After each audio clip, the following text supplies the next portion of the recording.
Okay, I'll have to check the integration on that because Craig should have joined. I don't see it as having joined up, but hopefully we won't need that backup and everything will record as it should because it did on Wednesday.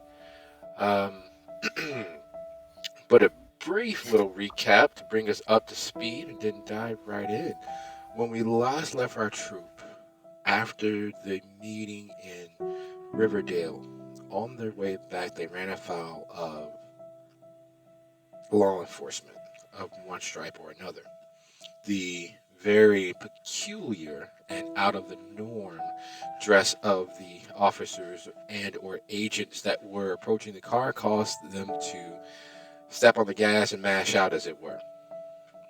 That created an all point situation where, of course, while they can outrun the car, which they disabled, they could not outrun the radio waves. So the area was swarming with sirens, and fearing for the repercussions of disabling a police vehicle, our troop abandoned the car, heading to the roof, hopping over fences, and seeking the quiet, calm darkness of the sewers. So, with that tense action hanging over our head, we will begin in the shadow of the Whte City, episode 2.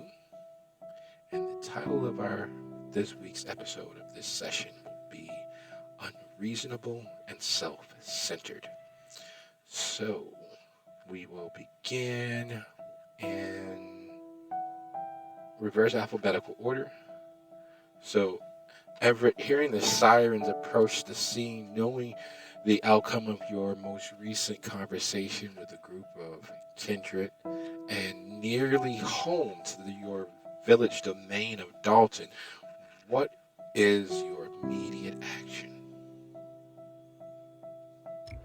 So my immediate action would probably be like, oh shit, my throat is ruined. So I'm gonna take out a vampire cough drop, put it in my mouth, and kind of suck on it for a little bit, and then, suck on it, and I'm just gonna book it. Like I'm gonna, you know, Terminator style, run in the middle of against the sewer and try to go to Dalton or at least somewhere safe that I know would take me as a refugee type of person.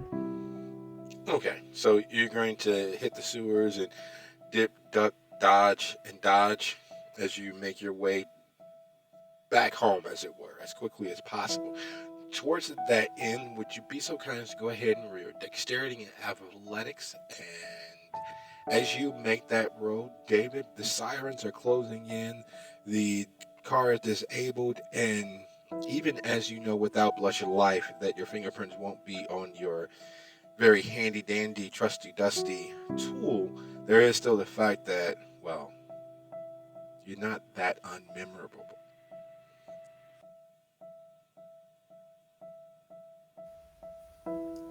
How many police came to our location? Is there any chance I can sneak out with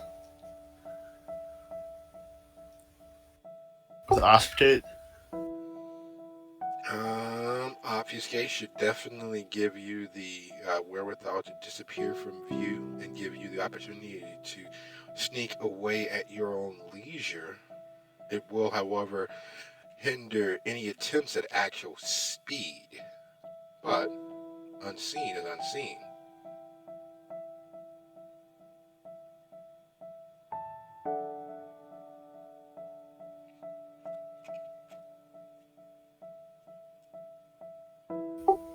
I'm gonna try to safely sneak away without drawing cops' attention.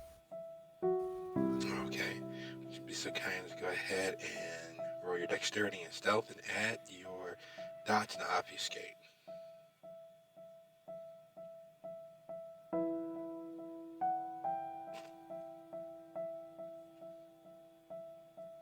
And while that roll is happening, Abner, you made the attempt to parkour your way to the nearest rooftop, and with a bird's eye view of the situation, you see flashing lights approaching from nearly each of the cardinal directions, north, south, east, and west, meaning that they're coming from Dalton, Riverdale, and wherever else is within easy range of that call for assistance. What are your actions? I muttered to myself, I knew it. And then immediately begin to jump. Well, how far are each of the rooftops from each of them? Or is there any lines that I can I can go across easily? Yes. Heck, even. Yes, Dalton and his outlying areas aren't a significantly tall skyscraper of a sort of village. The tallest building is roughly about 6 stories, though you're nowhere near those complexes just yet. So rooftop to rooftop, across a few lines and porches, and otherwise staying just above notice, it should not be that difficult for someone who's determined to do so. I love Cat's Grace because it just means I automatically succeed on a lot of the roles that would be needed. Yes. But where are you heading? Without a permanent haven, I'm going to try to, using a little bit of the money in my pocket, which isn't much at the moment, I'm going to attempt to, let's see here. Actually, wait, I do have a permanent haven, technically. I'm going to try to head over to the haven in order to, but first, before I ever do that, I'm going to attempt to shake off anyone who might be following me, in case I'm spotted. Okay, so in that case, would you be so kind as to go ahead and roll your... because there's a process of maneuvering it out, flanking those who may catch sight of your movement. As graceful and very heroic as it may seem, it could catch someone's attention from a distance. So you're literally going to outflank, double back, and several stalling stops and pauses to stay outside of notice. That being the case, it's going to be a competition of outlasting more so than outgracing those who may notice. So go ahead and roll your stamina and stealth, and see if we can otherwise distract and delay notice. Oh, no. That could have been so much worse. All right. So as everyone makes their way to Everett towards a hidey hole, which he happens to know is on this side of town, David, we never did quite figure out exactly where would you be hiding us, heading towards, except for just away from the general hullabaloo and pell-mell of the oncoming sirens. I don't know if they know where my trailer is from where I left when I went to the Queen of Spades. I'm going to try to head over to the storage unit.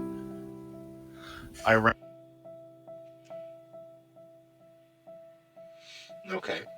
That is definitely and definitively something that is well within the ability based on luck, fate, and the happenstance of the evening.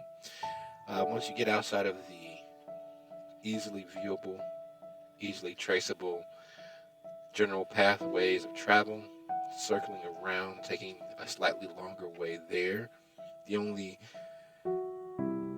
surveillance you'd have to elude would be the cameras of the storage facility. As it is 24 hours, that's how they manage to meet their burden of security.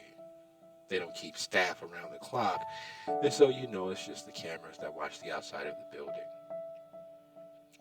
as everyone makes their way towards their temporary safeties of the evening. Let's give a quick check and see what the average awareness of our not quite small town Americana law enforcement agents are.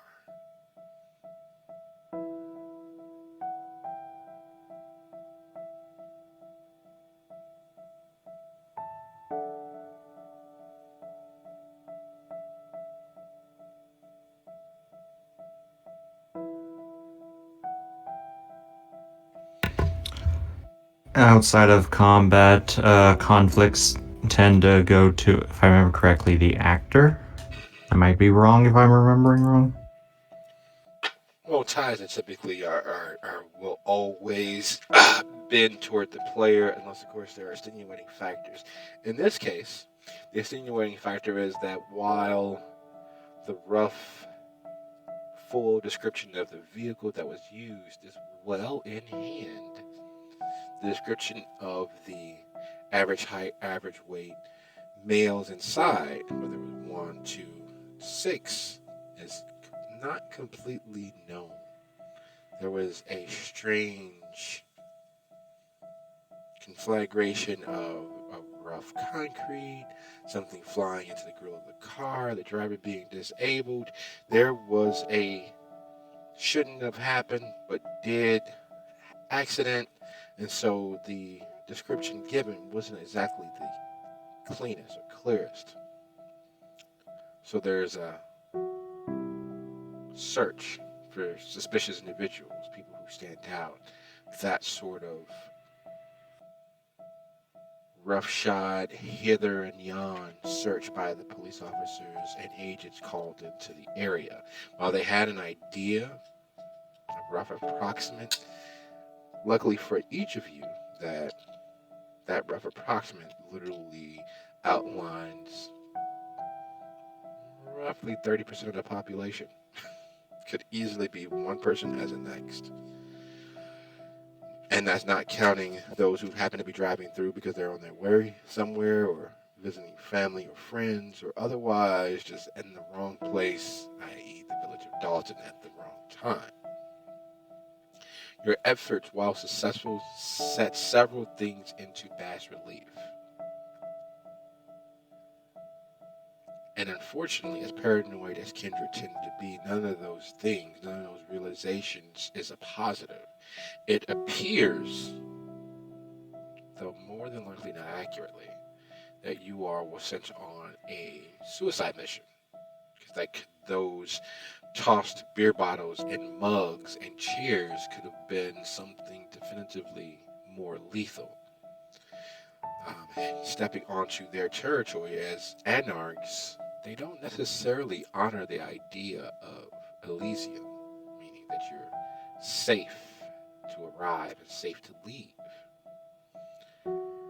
There's also the very real fact that they are clearly being watched by people who are not part of the kindred community. And as you all settle into your safety, not needing to breathe, but lungs working and palpitations having been survived, there is a definitive, oh shit, there's a Chinese curse of never come to the attention of your superiors. And you all have. It's clear that you were on their radar to begin with as notable members of the village. But with this, the success as well as the outcome, the consequences of your successfully delivering the message, you are definitely on the radar of several powerfully minded kindred.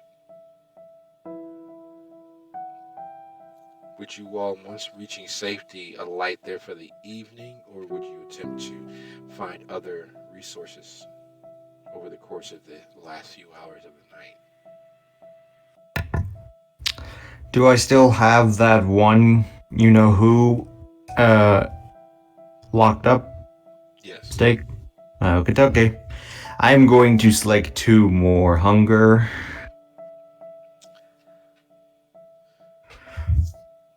Cause I need it.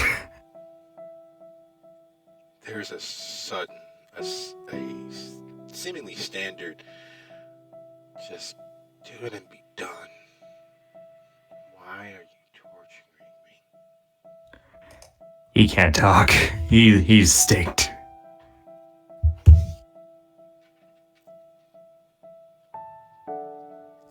The blood is the life, and it goes doubly so for the Whte. So while there's not an actual conversation, there is a feeling, the emotion,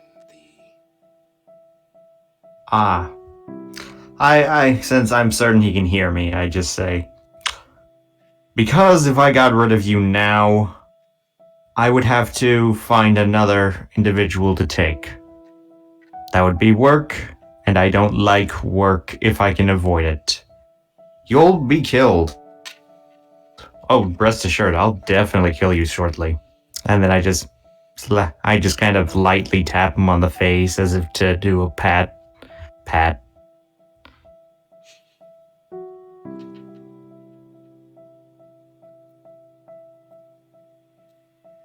I'm actually. Oh, sorry. Go ahead. No, after you. I was thinking of doing the wake with Ebony Fresnel. Wait, am I at home or am I just like in a little corner in the sewer? You actually would have the opportunity to make it to your haven.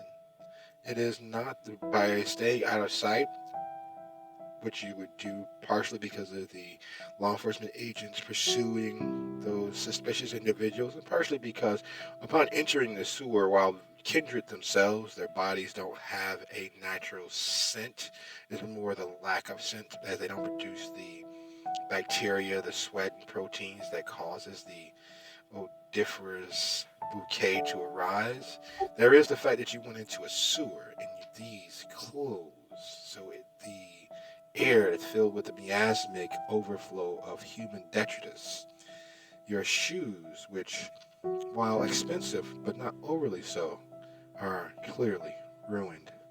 The fact that you went into that bowl of human waste carries its own consequence of the idea of wearing those or being seen in this outfit ever again. So yeah, I'll probably in the zoo. I'll probably take off my jacket. I'll probably lose. I take off my white shoe, and I kind of tear open my shirt, make myself look kind of homeless as best as I can. I'll probably get out the manhole and just walk home. And as you do, you're not sure where it's playing from or whether it's just a figment of your imagination. You hear the Lonely Man theme from The Incredible Hulk as you traverse the public ways on your way to your haven. It is a waste of clothing, a waste of esteem. If anyone saw you, this would literally be the walk of shame for you, because, in no small part, not the additional ruination that you caused to your clothing that you weren't going to wear ever again, but it's the idea of being seen in anything less than the penultimately perfect best. Sacrifices must be made.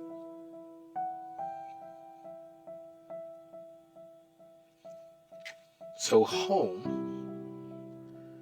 and I take it that everyone is going to alight for the evening at least, and consider and plot and plan and make sure that they haven't been followed, that no one recognizes them or has fallen into their shadows. What are our goals for the evening before dying for the day? Completed mine already. I'm probably gonna go home and just like look defeated, but I'm gonna take out my ingredients for a ritual. I'm gonna do the wick with evening freshness. I have a rooster bone and the feathers, so I'm kind of mix it in my bowls with my blood, and I'm chanting my incarnations, and I probably just say, well, hopefully I don't die. Hopefully I awake when something happens, but I'm just too tired to do anything, and I just kind of fall asleep on the floor.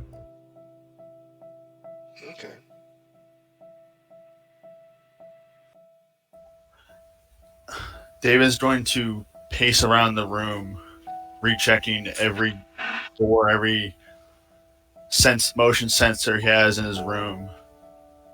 Just rechecking and checking, making sure no one can catch him. Enter his haven at night. What's left of the night, and I'll probably slump over to day's sleep.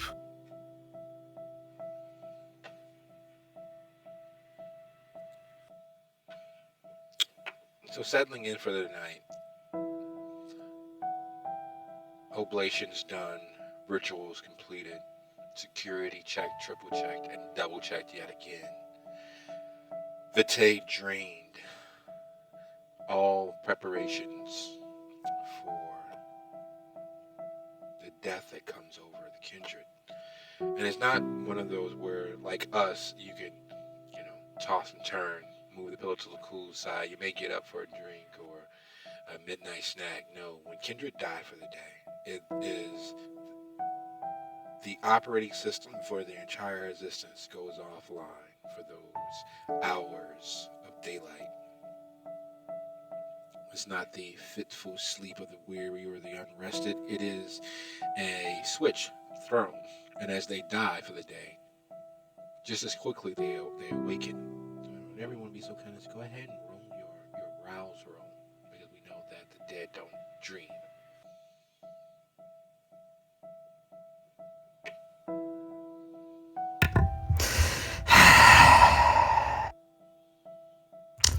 Of course. And immediately going over to my little blood supply. How much blood does this thing have left? Well, the tea being thicker than blood, and you literally have several more sips, several more droughts, several more opportunities to wreak the torment that comes from being fed upon until oblivion. Alright, gonna slake one more hunger. And with the beast rear, I at this point I've gotta tap in him because why not? That imagery's funny. yes, it is with no surprise and no shock that each of you awaken with the beast closer to the surface than it was. While the autonomic responses of stress don't apply in the same manner as it does to the living, for the dead, stressful situations and rousing the blood causes the beast to creep closer and closer to the surface. It is literally akin to holding on to a tiger by its tail. You hold on because letting go would be far, far worse. And as you hold on to those small bits of humanity and take your eye more off the prize, which is maintaining that very precious humanity, maintaining as human-like of an existence as possible, the beast seizes and pounces on those moments. And after the stressful evening you all just survived, there's nothing like running or creeping or skulking for one's life to cause the beast to crawl closer to the surface. And it lets you know that it's there. There are several things that it wants: life, liberty, pursuit of happiness, and most importantly, as much blood as it takes to drown away the world. So how are you all going to obtain, Everett and David, how are you going to obtain the much needed blood that will at least ease the beast into some semblance of small respite? Well, I guess the first thing I'm gonna do is take a shower because I'm pretty dirty still, and probably clean up the blood that I have around me from my ritual, and call up one of my homeboys. I'm gonna call him Adam Banks, one of my hoods, to come over. Okay, so go ahead, roll. While you tend to rising for the evening, would be so kind to go ahead and roll your charisma and persuasion. Your target number, because it is a closed roll for a specific herd member, is a 3. And David, with the beast clawing at your insides, telling you that there are monsters in the shadow and that they know where you live and that they'll be coming for you and you can't stand against them. If you're not properly fed, you won't be able to escape if you're hungry. How are you preparing for your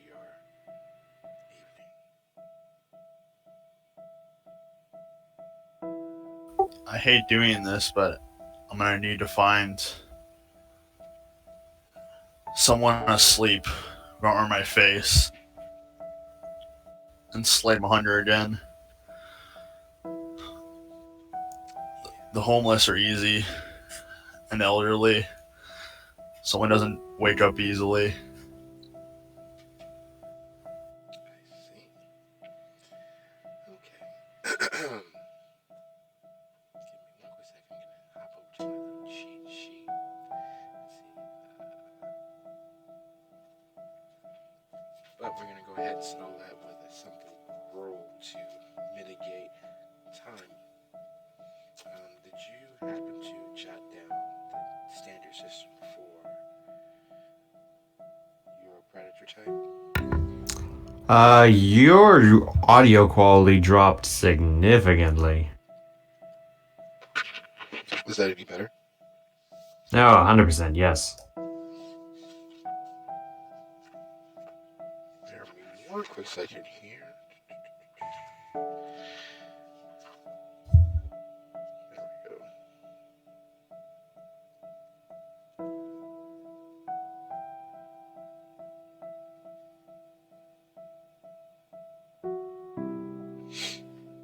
Alright.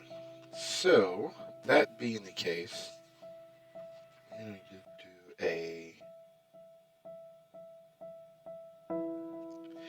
a composure and stealth roll for me there, David. Right.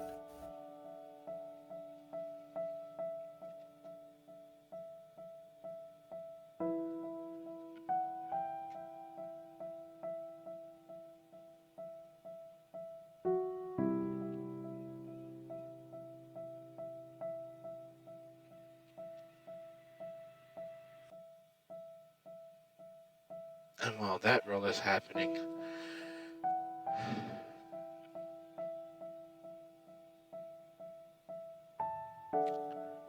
Abner, the reality of last night's mission, last night's quest that you involved yourself in, and the chase afterwards bears a significant risk, not just to the kindred of the area, which you could care very little about, but the fact that they were able to arrive so quickly.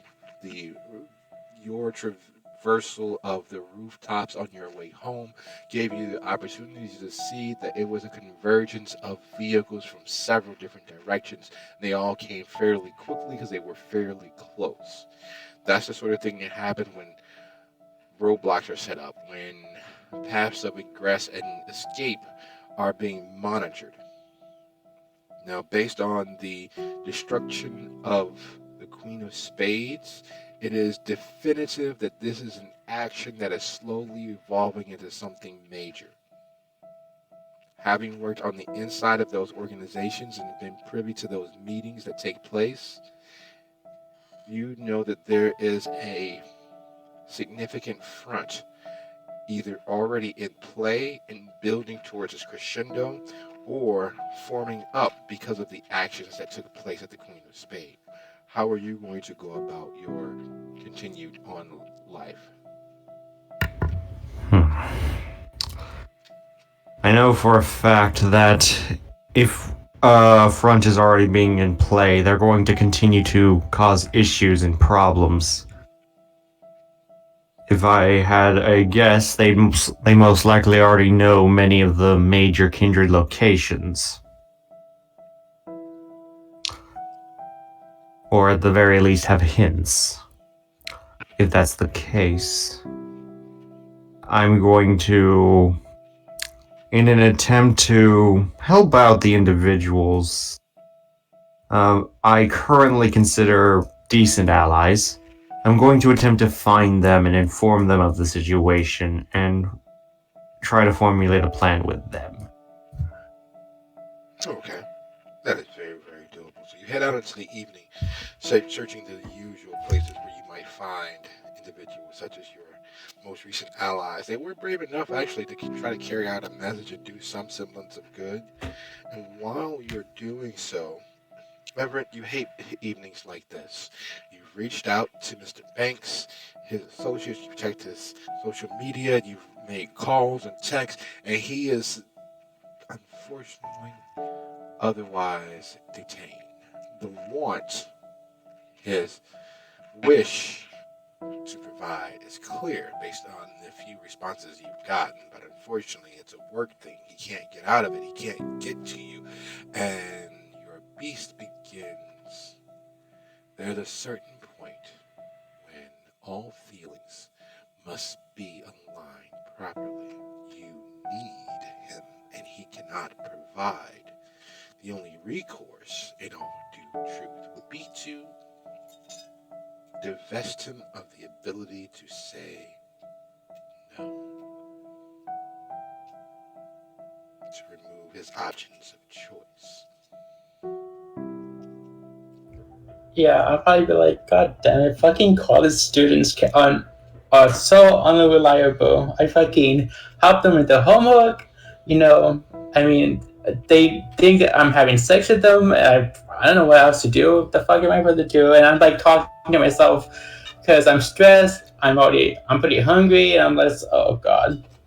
And I just kind of sit there and just open a bottle of wine and pour a glass of wine and put it in front of me. Just kind of look at it and think, if only I could take a sip tonight, but I can't. And I could just look at it longingly, just wanting a sip, but I can't do it tonight. There is a cost for such actions, and that cost would be far more immediate and significantly more embarrassing if you were to do so at the start of your evening. Maybe save it for later and risk it all. Throw caution to the wind and dive into that drink that will most definitively end with you soiled.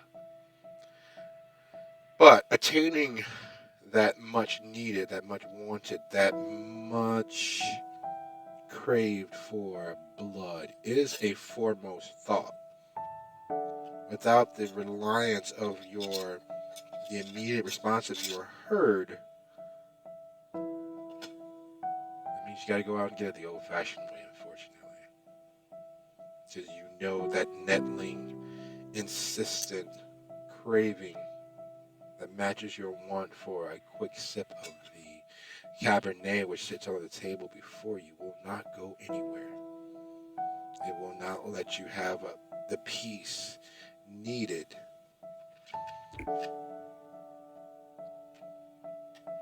Where would you Yeah. head? Huh. Um. I'm gonna go to the local community college and look for a guy that looks a little drunk. Looks like he probably party at like a fat house, or is going back home, or somebody who's kind of lonely and probably needs a little buddy to sleep with, kind of sleep with. Okay. Would you be so kind as to go ahead and roll your manipulation and persuasion for me, please?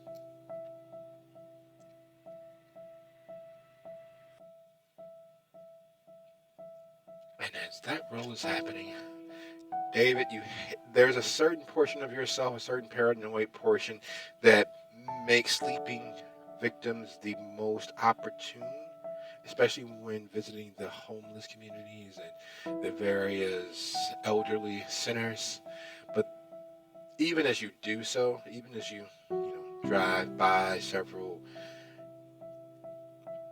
small tent cities and several areas that you know that the homeless sleep in or sleep under, a portion of the small vestige of your old self rears its head. This is far worse than rousting a few bones. This is far worse than egging where they sleep and rest, or stopping someone who's panhandling and getting them to chase behind the few dollars you hold out the window. This is far, far worse. And with God having punished you for your behaviors previously, when you were still able to draw in breath, you know that the consequence of this will be far, far worse. This is a speech and a self-condemnation that you heap upon yourself every instance where you have to hunt and feed.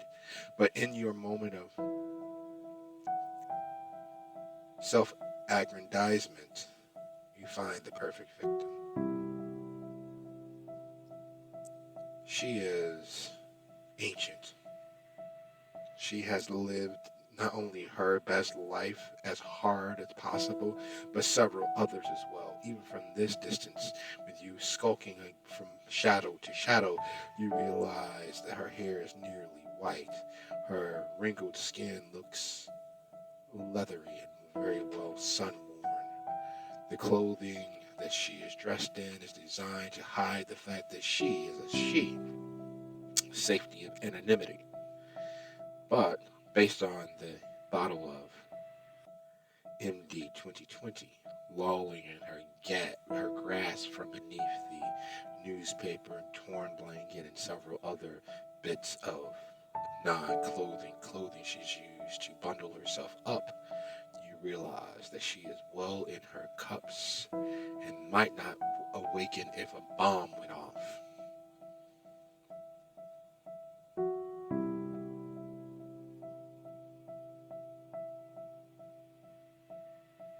Regrettably, I get out of my car and sneak over to her sleeping form and do the deed, putting my teeth close to her leathery old skin. I would probably be hacking on my lunch, my former life. As you do so, without having blushed yourself, you don't naturally take in a breath. You don't naturally take in a whiff. But even without that added touch of seeming humanity, the scent that she bears reminds you of the field trip you took to a farm. It smells like the barn where the animals were, where all sorts of wildlife entered and exited. And just as you're squaring away your natural last remaining revulsion for what you are doing, she moans. And the pleasure that she feels disgusts you. Because just because she sleeps doesn't mean that her autonomic responses don't happen. And it is clear that even as you revile yourself for this moment, that in her dreams, she is experiencing the full bloom of pleasure.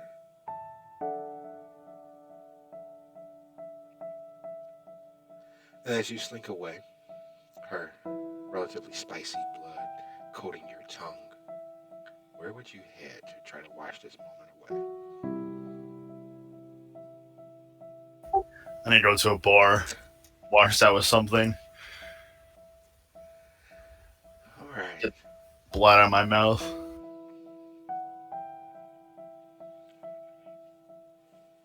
So, searching for your associates, Abner, hitting the normal places where they might be, unfortunately, there's a portion of yourself that is far more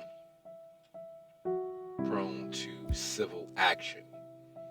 And in your traipsing from low-born area, low place to low place, prime hunting grounds where you can find those who are willing to either offer or be paid for their services, to the places where rough men do rough things to whoever they decide. You catch wind and small gossiped interaction of three men who are huddled together, speaking rapidly about the young lady who is laden with books and backpack as she makes her way to her car. They decide to follow. Nothing good of any such situations ever happens, and it's hard to choke down the instinctual reaction to try to stop them. But if you stop them, they haven't done anything. They have to at least break some small manner of law for you to intercede, at least in your old life. In this life, who knows? I give out a loud sigh. And then I begin to follow them. Excellent. Would you be so kind as to go ahead and roll your wits and stealth for me, please? Larceny, either. Whichever one is higher. You said wits and or what? Either stealth or larceny. Oh, okay. Their stealth is better.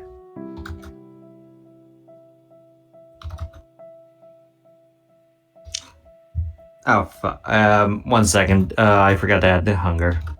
Ignore that. Sorry. No worries. Okay. Of course. They are determined. They are focused. They believe themselves to be wolves and have found the perfect lamb left out by the farmer, unprotected, unwatched by the flock. They believe they have the perfect opportunity without realizing that they are not the monsters they believe themselves to be. Yes, they are monsters, but they are not the apex predators that they believe. They follow the young lady to a housing complex on the northeastern side of Dalton. It's not far from the expressway. It's just off of the 94. And so it's a relatively rough and tumble area. People come, people go. It's this sort of cheap places that college students live. Single adults, young, upwardly mobile individuals who don't have the money to match the debt that they are suddenly in. Unfortunately for the men, the young woman does not live alone. And it's clear from the music and noise on the third floor that while she stays here, there are potentially other witnesses. And they're just about to call it off until they realize that she entered into a dark apartment. So they sneak around the back. Repeat what you just said on the last end.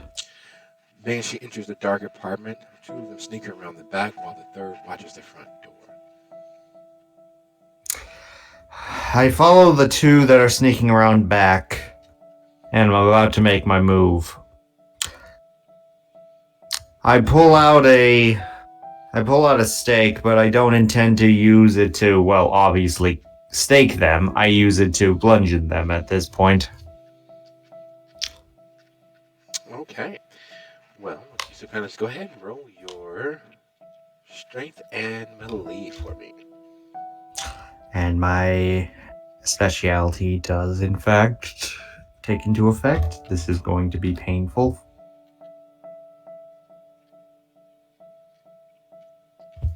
Well, now, it is over before it begins. As one begins to pry open the window like a bat out of hell, you are on them. You have beaten, bashed, busted, and broken these men. The scuffle happening far too quickly for anything more than a moan of pain to escape.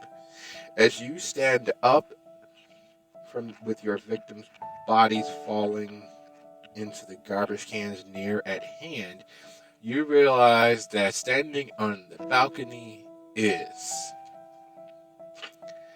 Everett. While heading to the campus, you find news of a college party. The sort of place where hookups happen, where moments of passion become soap operatic tales that will haunt freshmen for years and seniors for decades. The party is Animal House with the bent towards twilight. It is the bland blending of doing the risque because it is risque, but calling it nothing but another typical Friday.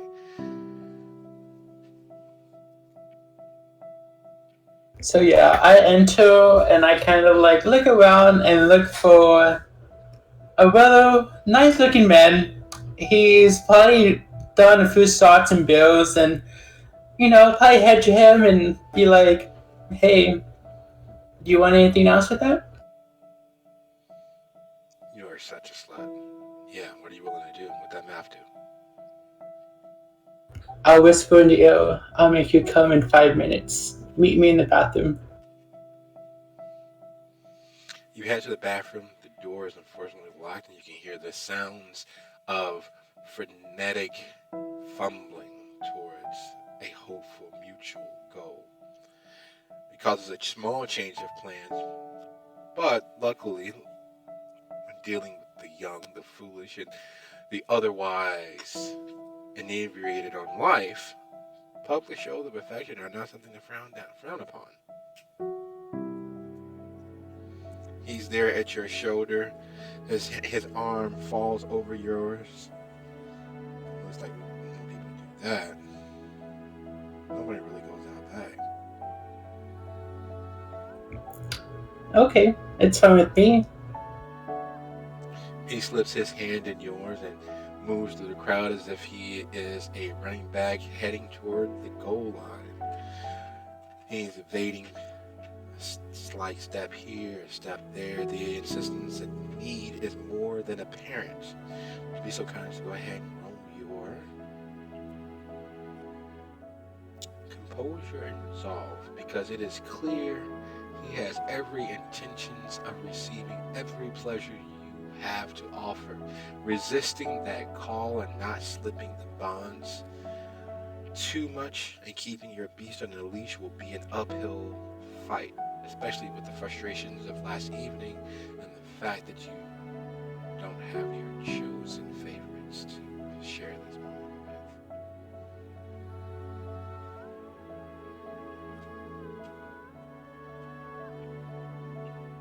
with. Cissus. I see.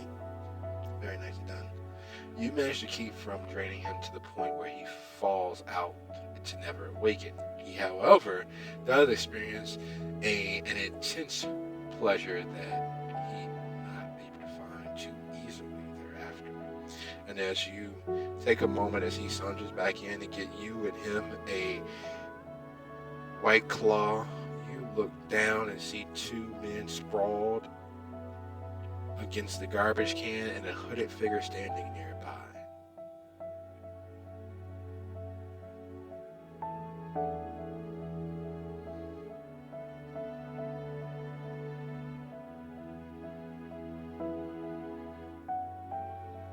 And while you and Abner exchange glances from the distance of several feet, roughly about 20 at this point, 25 at this point, we shift our view to the downtown area of Dalton. It is not much of a downtown area anymore, with its sparkling, gleaming gem that was the Queen of Spades non-existent. The construction vehicles are still in the lines. They pave everything over, make it a... Storyteller, you cut out a lot, I think. Can you hear me?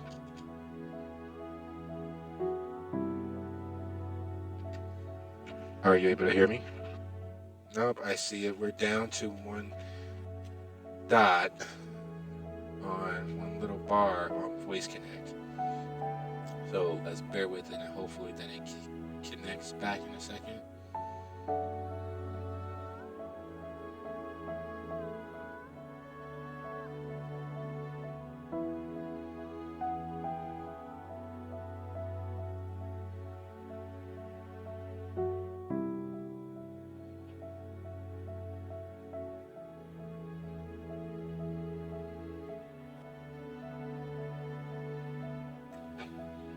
There we go. Back out. There we go. Can you guys hear me again?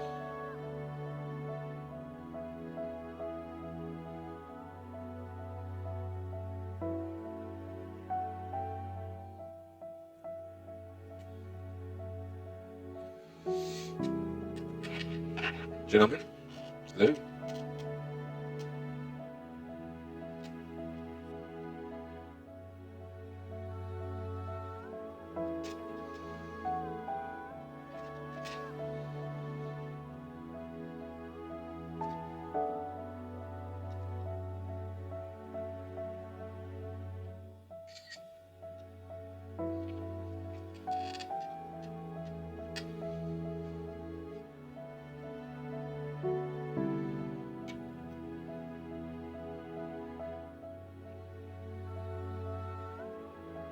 Testing, testing. Are we back? Nope. Welcome back. Yeah, we're here. That bar, jeez, look at it. Yeah, it's seems to be Discord doesn't like me these days. I may have to go sacrifice a goat to the gods of Discord to make sure that they stop taking my signal.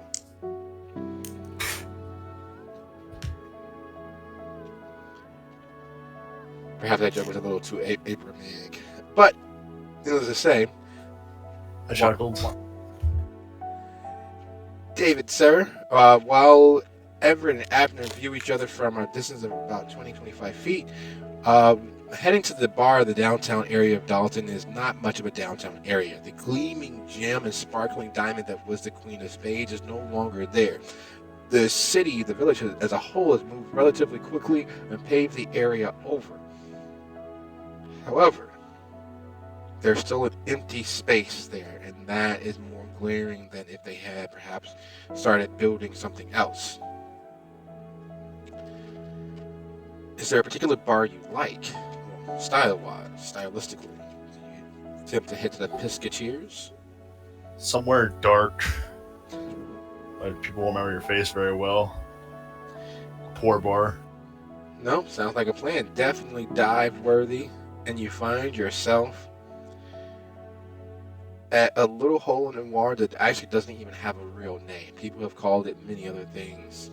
The tiny bar, the deck. Its name has been lost to public consumption. The sign out front long faded, but it still remains. It is a galley-style bar with the bar taking up exactly half of the space allotted. The other half is literally 3 cocktail tables and 1 dart board. It's the place where old men come to drink away their day because they are in bed come sunset, and where those who stumble in at night typically are the only few customers inside. Tonight is a relatively happening night. There are about 7 people inside, which is exactly 700% more than their normal occupancy at this hour of the evening. Unfortunately for you, having wanted to be alone, to sit in the dark and mull over yesterday's happenings, today's instances, 3 of the 7 patrons are college aged and experiencing their first go-round bar. So they're loud and raucous and taking shots as if they are water, which at this point they very well might be based on the bartender's age. Because every time they ask for something outlandish, let's get a couple of Vegas bombs. No, let's do a car bomb. No, how about this shot here? And the bartender pours for a bottle that has seen more activity this evening than it has in the entire 2 years that it's been behind the bar. Their enjoyment of drinking and carousing is putting a decided damper on the ability to sit in the darkness and sulk away the happenings of yesterday and tonight. What are you doing? Look around, sizing people up, head over to the bar, ask for anything strong, get this crap out of my mouth. As you make your way to the bar, the bartender just nods and grabs the nearest bottle, pours a shot straight from the well. The 3 college kids, woo! Put that on our tab! And they raise their glasses of God knows what and chug it down. One, you can tell, is clearly having an issue with how quickly the fire water hit his stomach, and looks left and right, but forces a deep, hard swallow, which you're sure is more bile than alcohol at this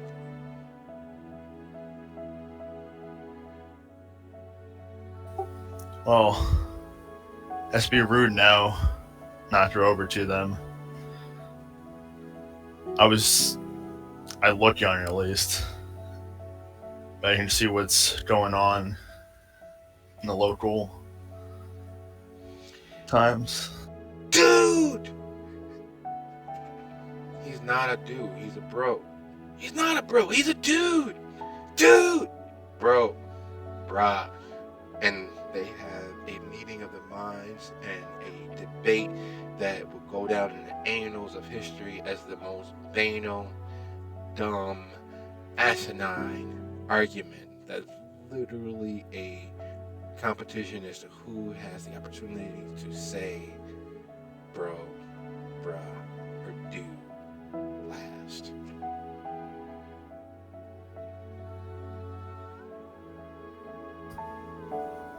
So up with you guys. What school are you from? I go to Art Institute, he goes to Harris, he goes to Brown, but our cousin is throwing like this huge thing. She's got an apartment over by the E-Way.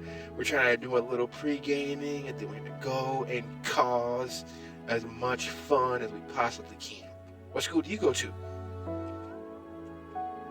I'm taking a break semester. Nice, where are you working? He doesn't work, look at his clothes. I deliver packages. Oh, you work for Amazon too? I work the night shift usually, but I took the night off. Yeah, I do too. You wanna go to this party? We're almost out of cash. You guys will happen to see a guy walking around with a hood on, or a short, pale dude? By any chance, have you? No. Does it look like we're into dudes, man? No. I was just wondering. Friends of mine. I would like to see him again. Oh, you heartbroken? Man, you know the best thing for heartbreak is a party. You should come with us. There's gonna be tons of girls, tons of guys, whatever you're into, man. What about what's her face? Oh, girl. Yeah, she'll be there too. Well, she used to be a he, but we don't know if that's your thing or not, but she'll definitely be there. Come on, let's go. All right, I'll go with you guys. They drive the absolute worst thing you could possibly drive to be inconspicuous. It is literally a white panel van.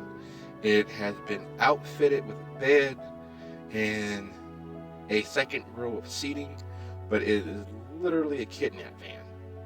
It's clean, it's washed, it's clearly cared for, and it seems as if they're working on transforming it into something else, but right now, it literally is the van that should have free candy written on the outside of it.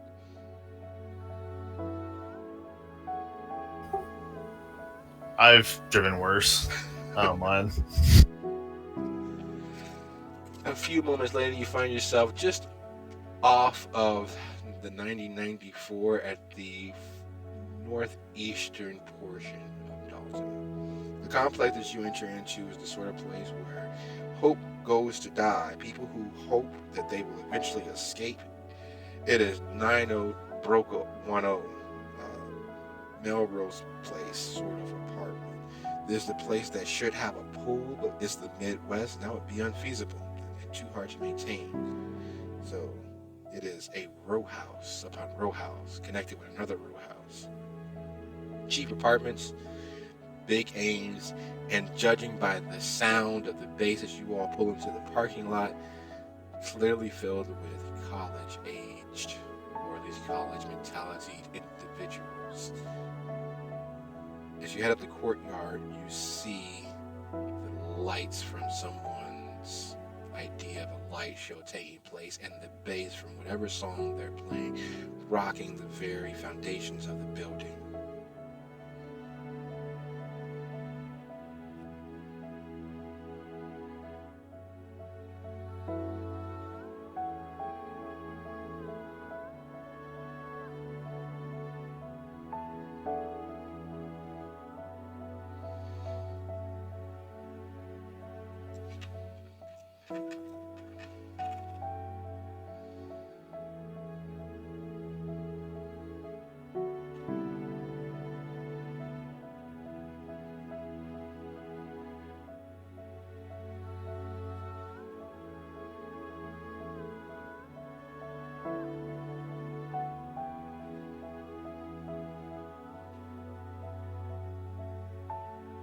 And we're back, kind of, sort of, hopefully. Can you guys hear me? Yeah, I hear you. Yep, I really need to look into that whole sacrifice thing for Discord. It's going to have its way with me tonight. Sorry, guys. So as you approach the party, it is clearly one of the places where hope has died, but someone still managed to hang on to it. The walls are thin. You're sure that there several competitions are had where one person attempts to make sure that they are the loudest, fastest. But either way, it is a college party. It is wild and raucous, and people are having a good time.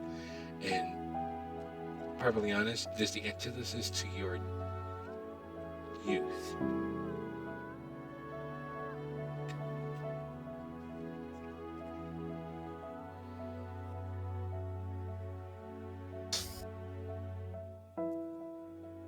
So, making your way through the crowd, you find yourself at a loss, because this is humanity at its absolute most expressive. This is the young, the youthful. This is people who believe they will live forever, or at least have the opportunity to do so.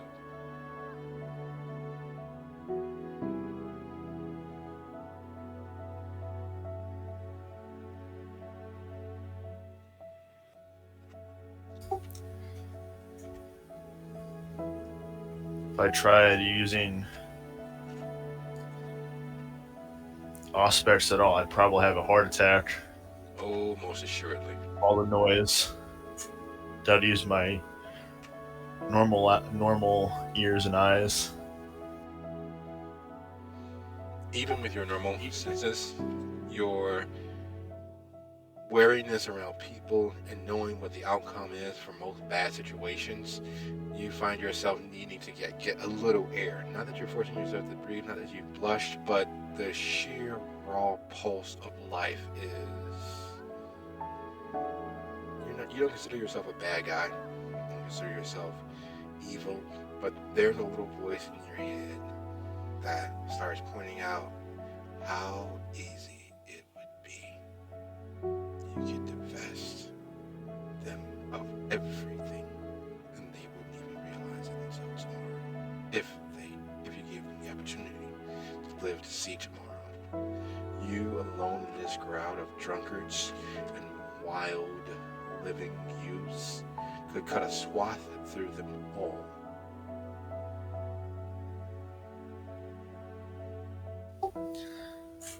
Take a deep breath, clench my fists. I'm not like them. Not like the other beasts in the night. Live day in, day out. I don't want to bother anyone. That's how I'll live until I turn to ash. Making that pledge to yourself, reiterating it to yourself, doesn't calm that voice. There's a insistence to it, as if the very nearness of you to their youth, their life, their vitality stirs something horrible. Condition, but it was stated in the story that this individual was specifically biracial. Okay. Yeah, I heard that too, but I'm trying to remember the kid. Isn't it vitiligo?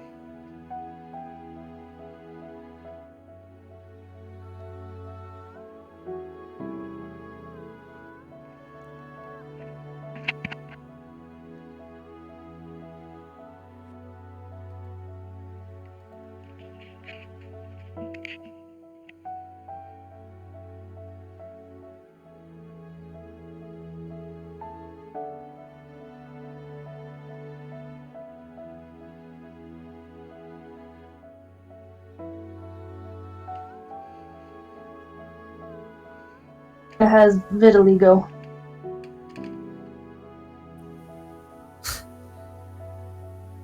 All right. So. Aww.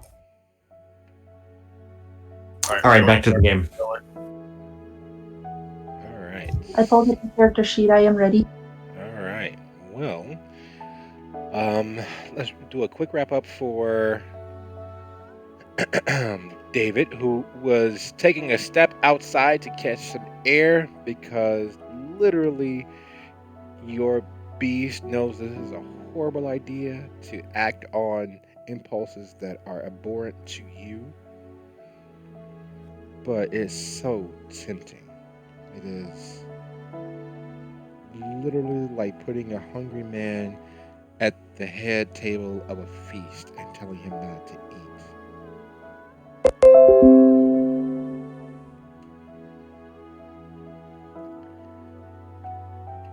So, Go on, sorry. no, after you. I think I had made a little resolution, and then you cut out. Yes. Yes, you made a resolution to yourself, but the abhorrent nature of it and knowing that it's a horrible idea with everything that you experienced the night before and everything that's been happening with the Queen of Spades, you know that acting on it is the absolute worst thing. And that very much triggers your beast. It is the worst thing you could possibly do, and it's the only thing you can think of doing. It still plays havoc at the corner of your mind, dancing right there on that last nerve. Do it. You can move through the room without anyone knowing until it's too late.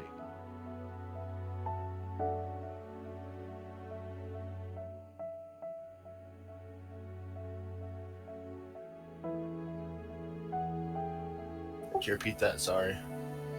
Your beast is literally taunting and teasing and cajoling. It is begging and pleading and giving you gruesome mental images as to how quickly and easily you could do so.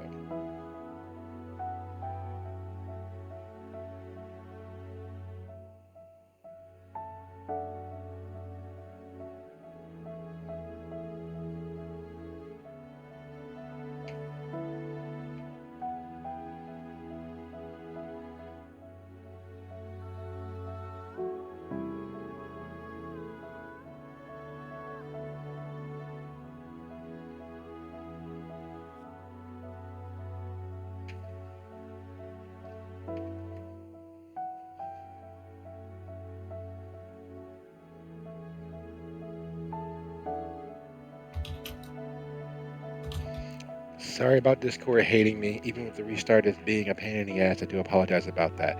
Let's see if we can push forward and get past this portion of the scene, and hopefully it won't drop out too much more.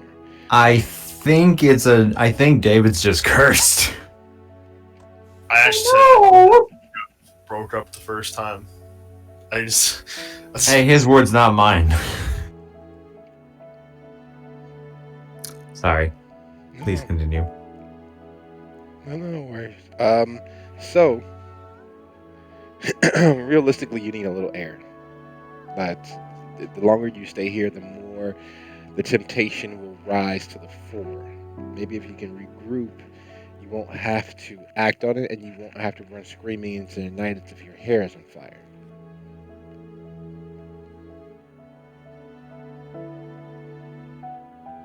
Where should I regroup to?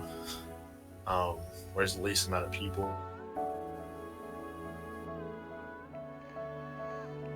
The roof, maybe?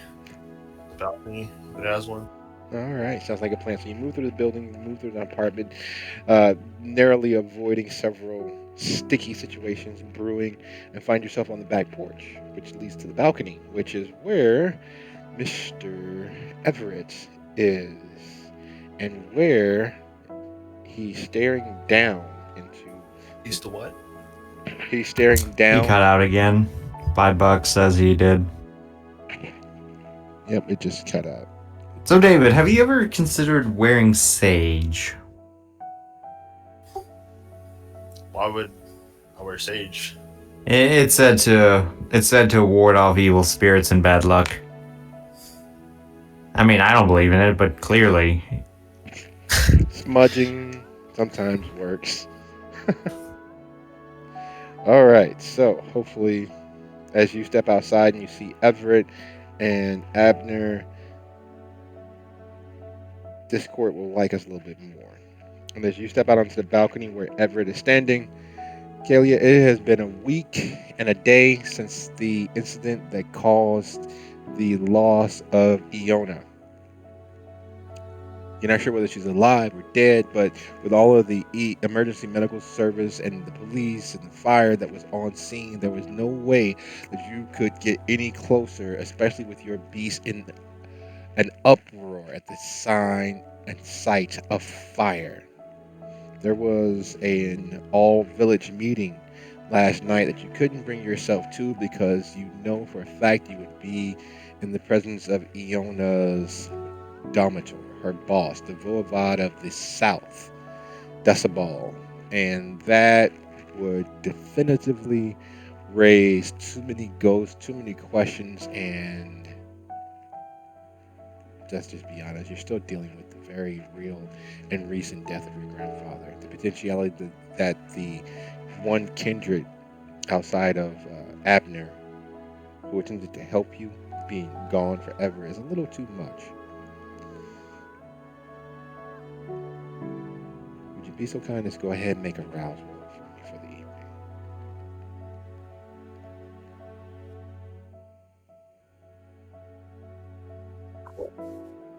Remind me again how to do a rouse roll. Exclamation mark V and 1. Oh, exclamation mark lowercase v space 1.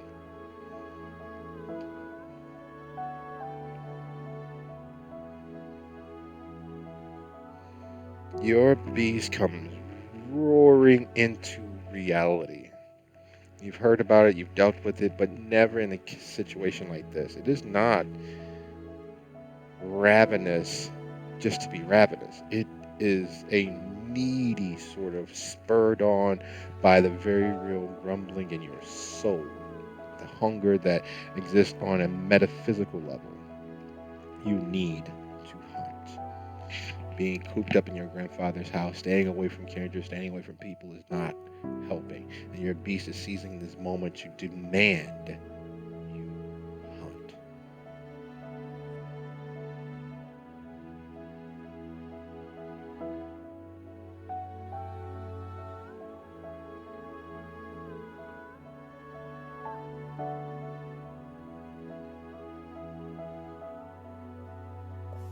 Sorry, roommate is talking. No worries. So while you decide... Just took my cat into my room. Ah.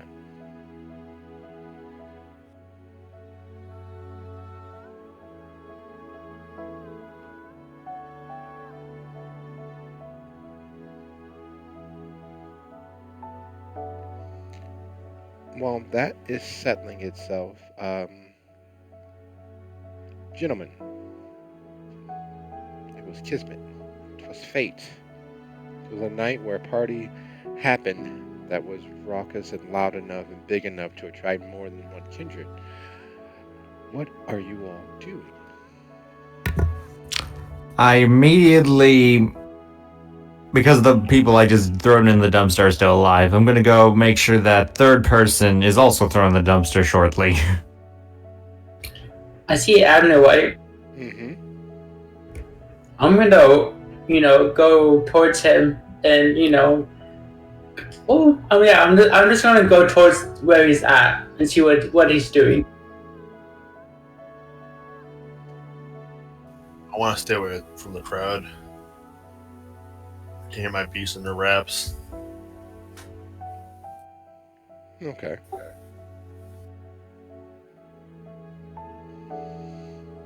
Do I need to roll the stake again, or can I just do it? No, you have 4 successes. They're low level, mentally, physically, and abhorrent beings. So fate would conspire against them. Needless to say, as you're stalking from your position over the unconscious and dreading their decisions of the evening, males, Everett is making his way towards you. David is told because he needs to be away from those humans. He needs to be away from those kind. He needs to be away from those children who don't know what is actually in their midst. I toss him into the garbage right fast and close the lid. Sucks to be them.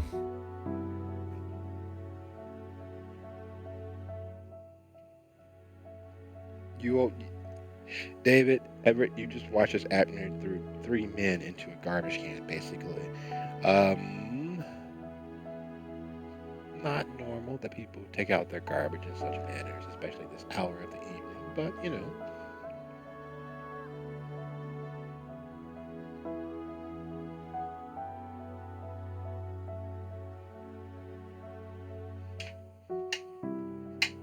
Doing it while they're here, because they should be waking up any second after the bruises all heal.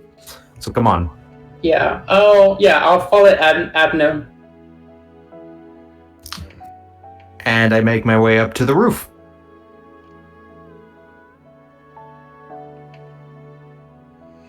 all right. Sounds like a plan. As you guys head back up toward the second story onto the balcony and up the little small emergency ladder to the roof. Kaelia, are you available? Is your cat all situated? Your roommate?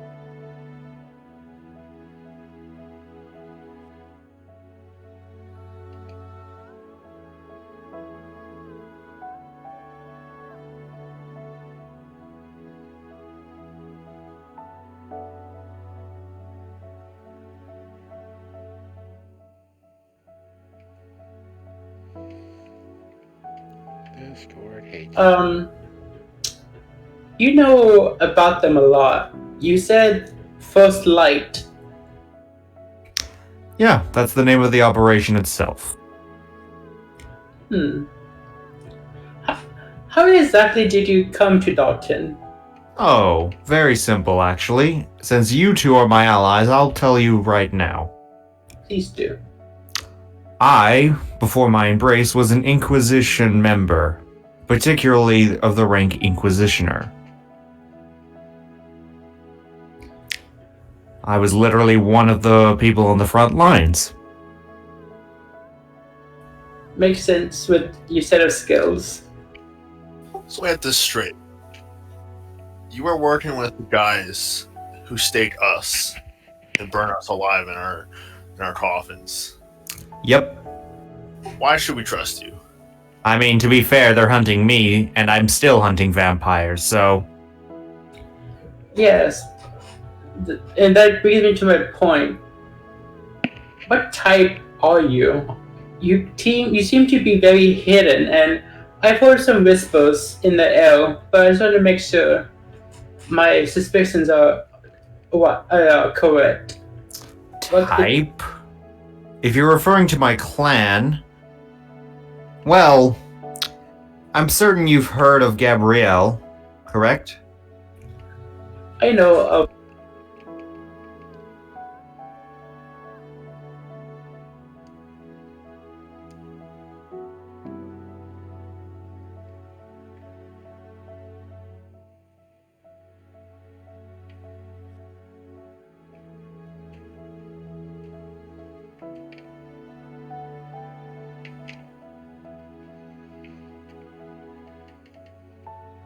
Literally each and every single one of you at some point or another is going to become a horrific beast, which I'm going to have to put down. But who's going to put you down when you become one? Well, most likely the Second Inquisition. And with that bombshell laying in the air, Kaelia, are you able to interact?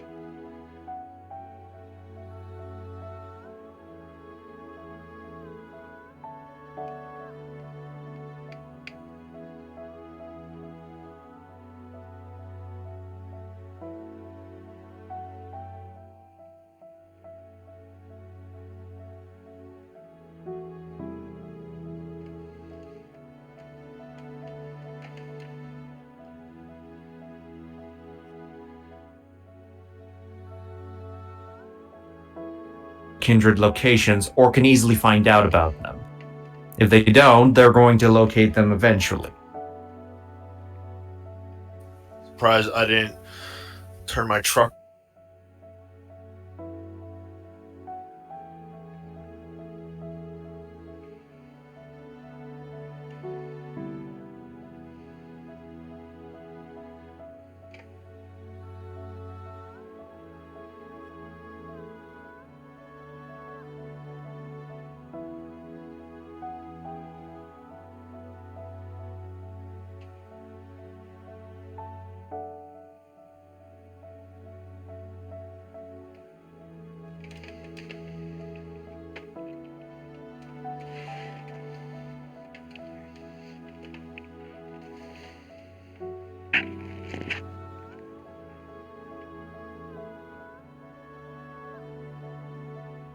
to like to believe that everyone has a chance of living.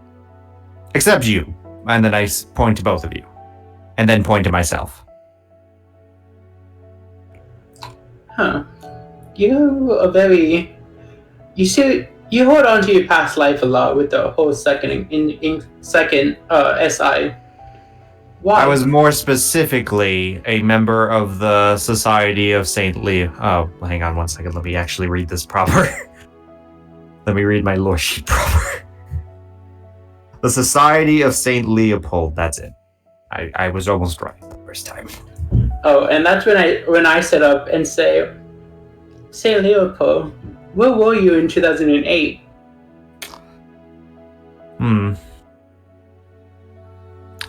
I was, if I remember correctly, I was stationed in New York. Although the Society started joint operations all over the world. Notably in Vienna. Oh, yeah. Heard a lot of you blank bodies got killed as a result of that. Yeah, a whole lot of my clan. But that's in the past. And luckily for you, you're in New York and not Vienna. How are you, Bones, by the way? I think I splashed you last night. No. Hang on one second, let me actually check. Did I splash him with the Belling Crest accidentally? No, you didn't splash me accidentally. Okay. Then I'll probably be like, well, if you knew there were SI, and you seem like you were one, what's the plan since you know how to deal with them? First, we need to identify their area of operation. Well, that's very easy. Do what? Can you repeat? Well, that's very easy, says a gentleman who seemingly materializes out of the nearby gloaming of the darkness around you. He's about 5'7", and he, only because typically most women or female identifying individuals don't have a voice as deep as that. His scraggly hair looks like mouse whiskers. His eyes are large and round. There's a reddish tinge to them, and he looks as if he has been cursed with a full-body case of psoriasis. Should have guessed somebody was listening in. You blank bodies like to do that a lot. Don't mind him. He's a little... Rude. Yeah. Judgmental. How can I help you, Gangriel? How long have you been here? Probably the whole time, knowing our luck. No, I actually only followed you all up when you threw my meal in the garbage can. Cut out a little bit there. I only followed you all up once you threw my meal in the garbage can. And I've worked so hard to lure them here.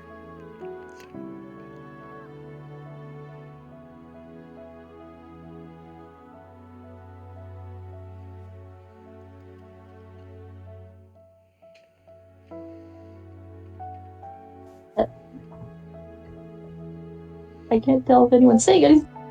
No, I dropped out, so I was waiting for my bars to get back. I keep dropping down to one bar. Sorry about that, guys. I'm going to get a booster tomorrow and see if that will help and try to scare people off my main network until after the game. But as the gentleman says that he's only here due to you throwing his meal in the garbage can, it's... Ah, the rapists. Apologies for that, but to be fair, I'm not gonna let an innocent actually get hurt. Oh, I do thank you for protecting my honor, but it took a long time to get their attention. Ah. To be fair, I thought you were an innocent woman, not a horrific monster, which you clearly are. Yes, I am an innocent woman. Yeah, and I looked... Yeah, when Abners says that, I looked to him and be like, so much for your SI training. I mean, to be Joel. fair, I literally cannot tell the difference between your kindred magic half the time. You don't mean our. Fair enough. How can I help you, deal? Well, knowing that he's one of them, I think it's best to stay close to you all until I figure out what the fuck's going on. Was one of them. They definitely want me dead too. 100%. Yeah, well, if fishes were fishes, we live in the sea. Fair enough. They always say, kill a traitor before your enemy. I mean, he's got a point. And those people are idiots. You want your traders to funnel piss poor information so your enemies fall. People don't understand tactics. Oh my god. Hmm. But anyway, so what do you guys have to do with the girl downstairs going absolutely berserk? What go? I'm sorry, what? It was a frenzy. And freeze. Kaelia, the beast is right there demanding that you feed it. It is with no small amount of luck and simply being as far from the general public pathways that you find yourself at this clapboard trap of a building. Isolating prey in such a large, close gathering isn't the easiest.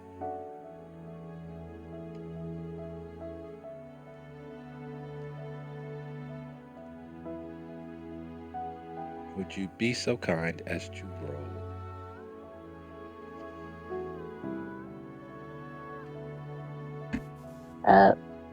Yeah, sorry about that. I keep dropping. So, with all due luck and with all due insistence of your beast, you find yourself at a clapboard 2 flat on the northeast side of Dalton.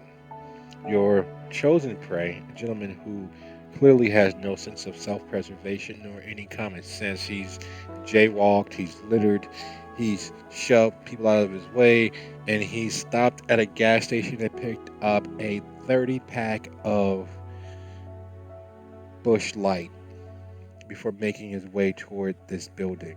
Once he gets to the building, the noise and the sheer frenetic, overjoyous, raucous gathering is obvious. This is a kegger on crack. People are drinking White Claws and guzzling bottles of wine. Well, bottles are stretching the term a little loosely. There's bags and can upon can of the worst, cheapest beer possible. However, your chosen prey seems to be a man of the hour, a man of the people, someone who this crowd enjoys. He's made his way from one bedroom to the next. Your youth and apparent age has been a factor in making you blend in almost invisibly. Would you be so kind as to go ahead and roll your resolve and composure for me, please?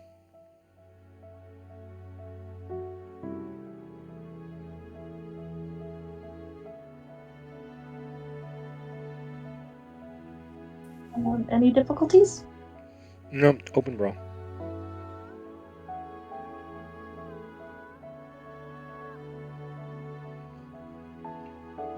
I got a 1. You managed to keep a nice tight grip on yourself just long enough to bodily and physically force him into the bedroom. He thinks he's about to get as lucky as he has ever been until the fangs come out. Your hunger and need, unfortunately, put a kibosh on the full stealth of the hunt, and he begins to freak out before your teeth connect. Unfortunately for him, your beast is into that. His struggling, his initial struggles and his initial cries for help sounds like a fallen beast, a fallen prey animal, and it spurs you on. It's only by your tight grip on your life and the understanding of what hunting actually should be do you manage to keep from ending his being. unfortunately for you, in your rush to divest him of his unneeded blood, at this point considerably more watered down due to the number of bush lights he's pounded, you didn't close the door. Oh no. The screams start. And unfortunately, Fool's bravery take over. Oh my god, I don't know what the and a punch is thrown.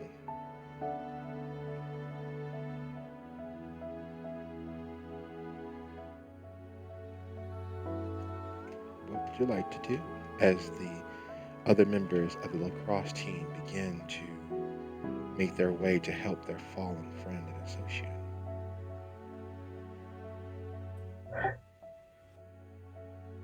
Wait, so the person I just drank is dead?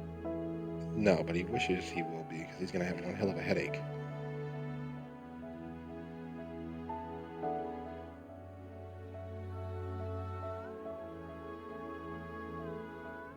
Is there a window? There is. I'm guessing a roll to jump out of a window would be a strength in something? No, you actually, to leap out the window and land safely would be a dexterity and athletics roll. To cover as much distance as possible and go for distance and not landing safely, not caring how you land, we can go ahead and make that a strength and athletics roll. Though, of course, if you want to go ahead and just try to hop out the window and climb up to the roof, that would be a strength and athletics roll.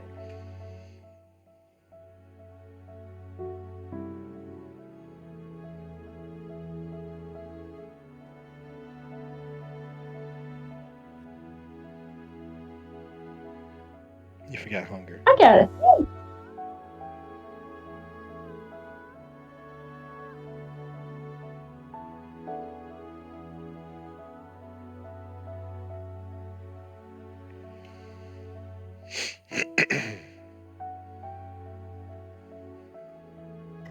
I got a 3.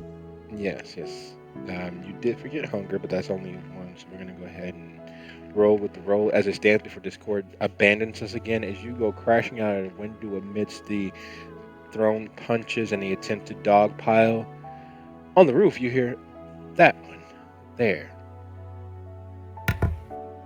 I just give a face palm and go, God damn it. I'm gonna go ahead down and help whoever the fuck that is. I'm gonna put on a mask this time, and then I'm gonna go, do what he just said. I'm gonna go help. You know Abner? What? That vampire that jumped out the window.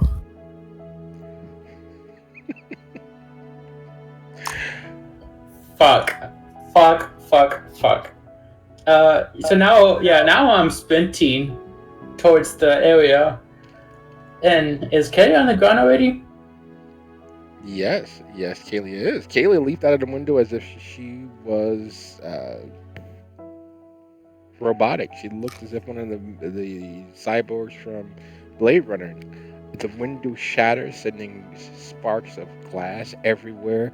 And a story and a half later, she lands in a 3-point hero landing, safe and sound.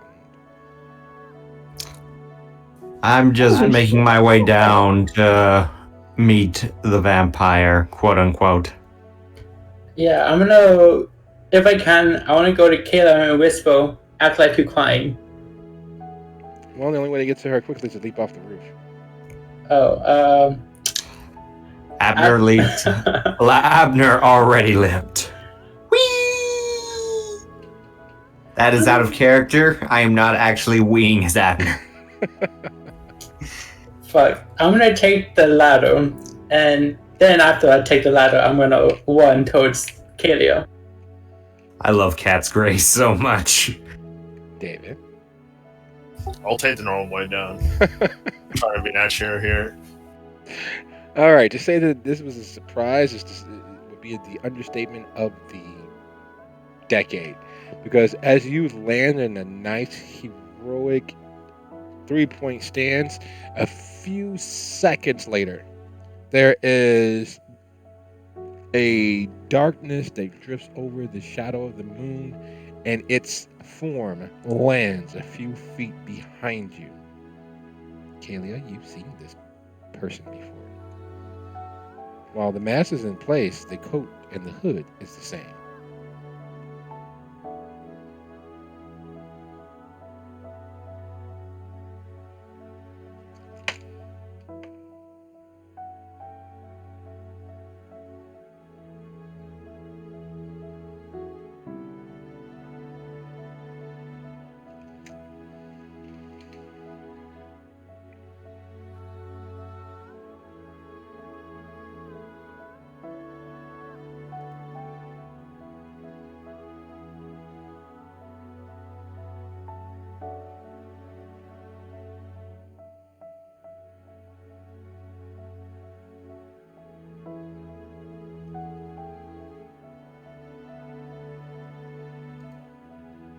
All right, there we go. Sorry about the Discord hating me, but as you land, looking very, very heroic and very action-packed and awesome, Kaelia, a few seconds later, a shadow drifts across the moon, and a few feet behind you lands the gentleman, Kindred, who assisted you the night that the Queen of Spades was lost.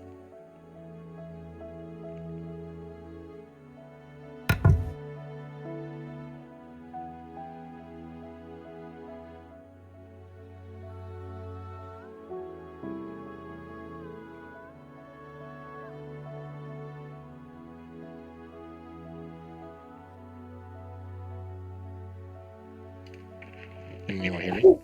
I'm sheepishly walking towards the fire escape. Storyteller, please repeat because I did not hear you. No. Okay. It was just seeing the description as Kaelia landed.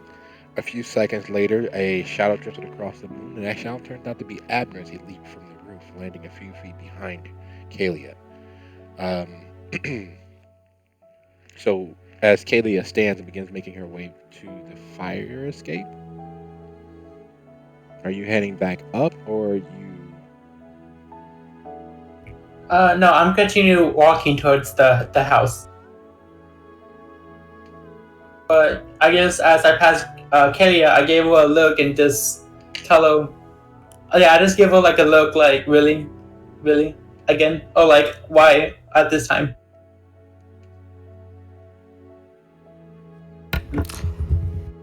I blend into the darkness of the night so that they don't see me.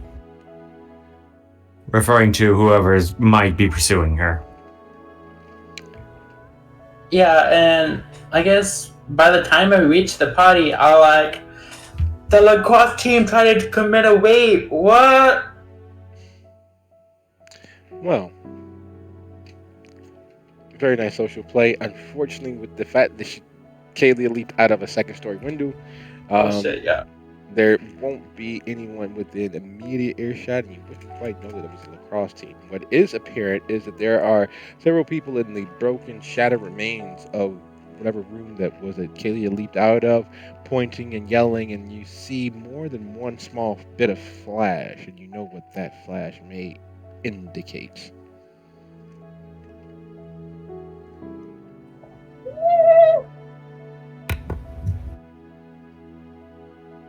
So, what about them sports balls?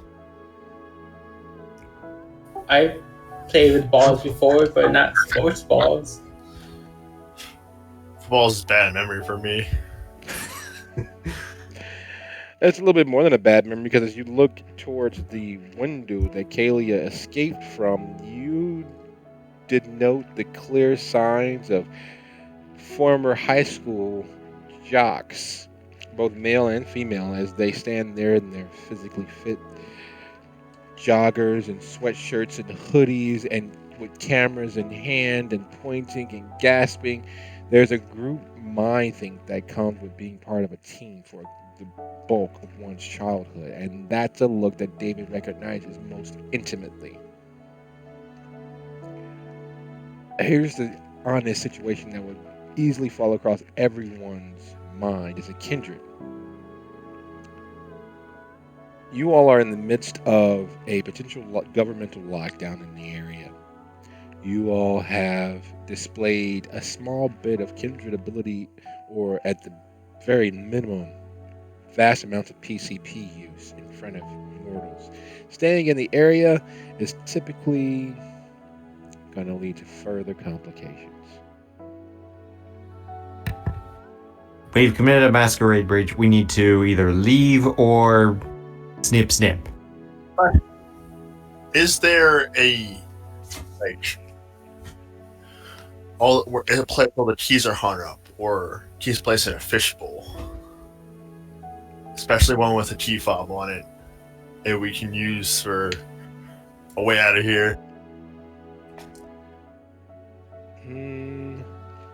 No. However, knowing the age group of the persons present and the many cars in the parking lot, it is most assuredly that one or more people have left their keys in their car. Let's just search it then. We get here fast. Yeah, And by foot. and I'll portrait Abner says he's not driving again. Oh yeah, well we're not going suicidal again. No. Kaelia, it looks as I if look you to had- Kaelia and ask, "You can drive, right?"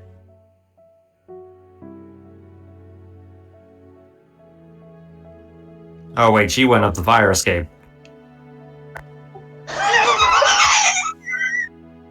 I guess she's waiting up there for us.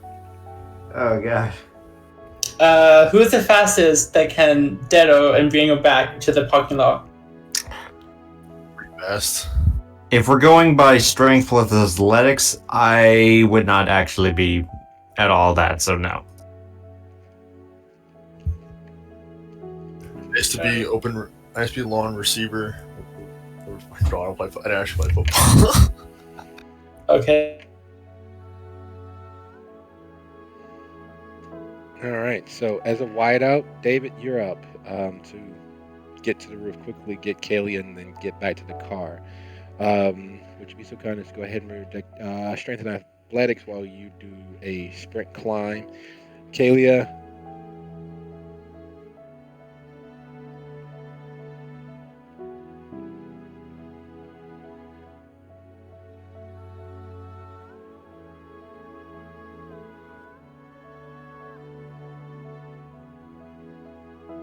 She's fine. She's fine. We don't need to worry about her. $5 says she's already gone, quote unquote. Yeah, I guess, but she does. Oh fuck! We need to make sure we need information from her.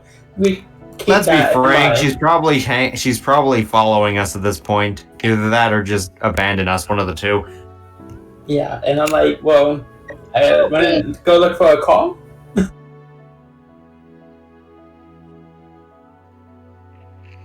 Kaelia, as you made your way up the fire escape, where was your intentions of landing, of heading, or disappearing to?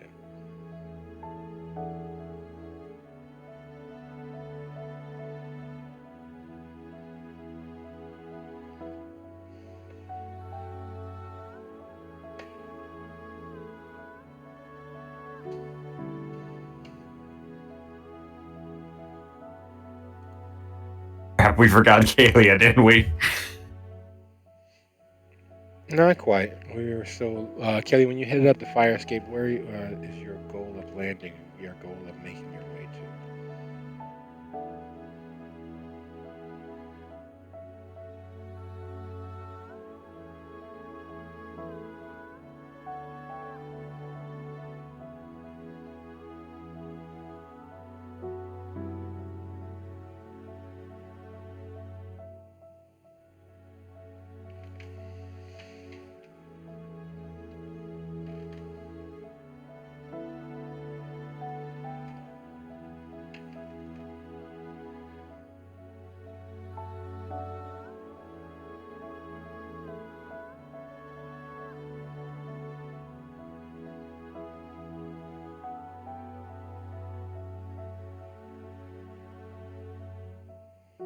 I think he asked on the fire escape, where do you plan on landing? Yes, where's your... Where would Kaelia choose to alight to head towards after escaping the immediate scene?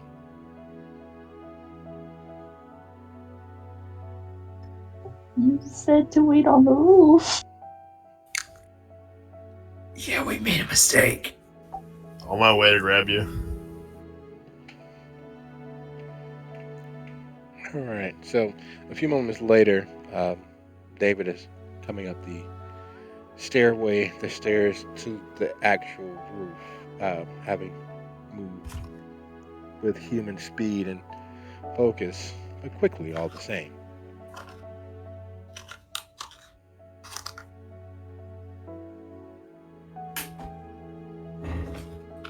So standing on the roof, David and Kaelia, is there any interaction? Is there any conversation? Is there any...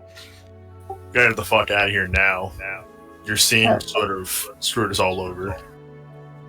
Oh, fuck. Okay. I'm starting to follow David. And I'm also starting to curse in Chinese. It's a very efficient language when it comes to using profanity. It involves cursing families, animals, the ancestors, and several generations. Very poetic. Not quite as spoken in cursive as French, but it is very colorful as it involves all manner of denigrations. You find yourselves inside of a nice, white, kidnapped van. It is a Panama van with only the rear passenger door being able to actually open. The keys, of course, were left because, after all, who would steal such a piece of... Perfect for us. Where are you heading? As the driver, Kaelia. Why am I in the driver's seat? You Well, let's put it into simple terms. I haven't driven an actual car in years, and none of these guys can get away in a dangerous situation. At this point, we assume you're the only one that can actually help. Has the most... This is the strange sound that comes out of her mouth, by the way. Anyone else want to drive? I earned my license, but I'll try. Yeah, I'd rather not let the person that doesn't have their license drive. I'd sooner let me drive, and I'm terrible. I say, goddamn, fucking stupid bitch. And I'm looking at Kaelia, fucking bitch. And I move her to like the passenger seat, and I go in the driver's seat, and I leave. He's driving the car. While we're driving, I just look at Kaelia like, okay, explain what happened in there.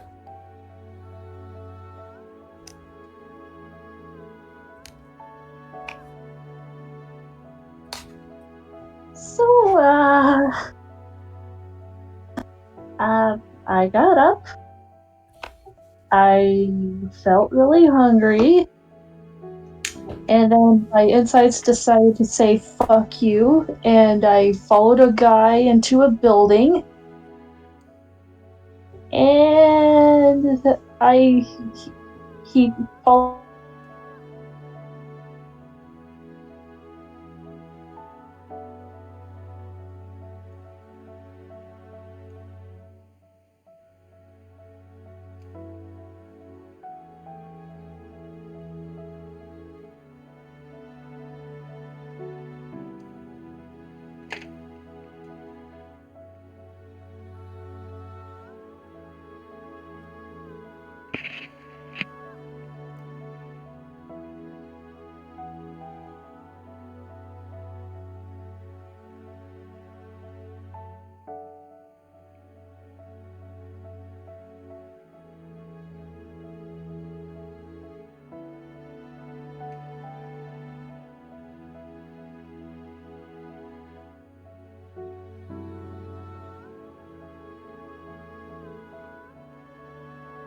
And I said,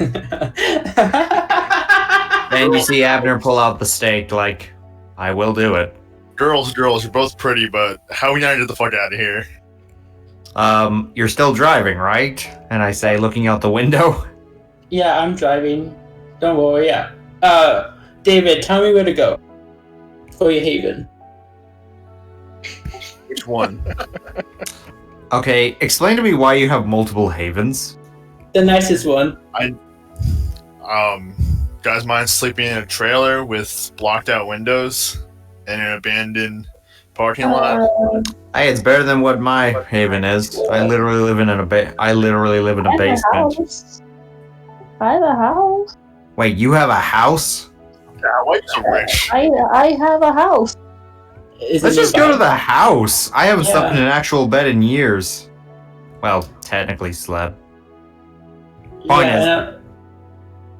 Kaelia, give me the directions to your house.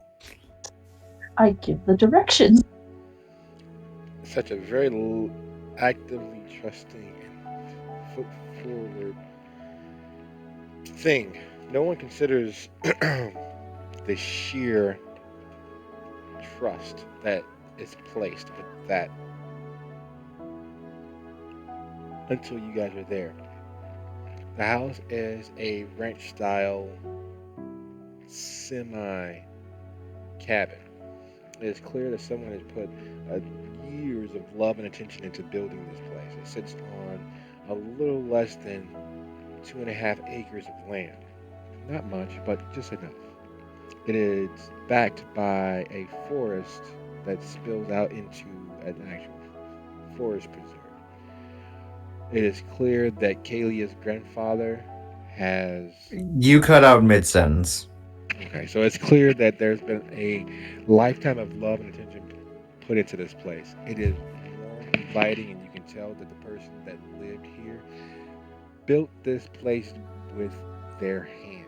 It is all but a modern cabin. There are, of course, drywalled walls. There are paintings and pictures hung. There are several targets lined across the back of the property that abuts the forest. And most importantly, there is a basement that has been blacked out. Kaelia, it's your house. Where do we go into? Where do we sit? You don't see Abner. He currently went through the back. He's going to check out the immediate area. I just go into the front door and just stare at you. It's like there's a door. This exists. Yes, but it's your domain. I don't want to be... Even if you did what you did, I still want to make sure I respect your domain. Kaelia, do you have any visitors to this house? Anyone we should know about? Like a hooker? She's just staring at you and blinking in full confusion. I'm happy Abner's not there right now. He is currently looking for stuff.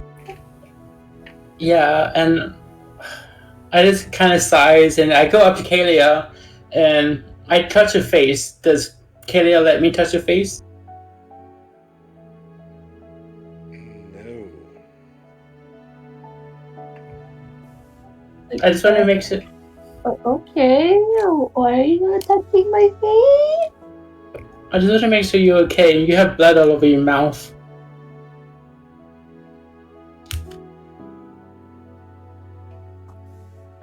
Out of character for a moment, I do still have that point of damage on my sheet. Should I erase that, or is it Yes. still there? Yes, it's gone. That was from last week. But yeah, she fed, right? So she's kind of messy.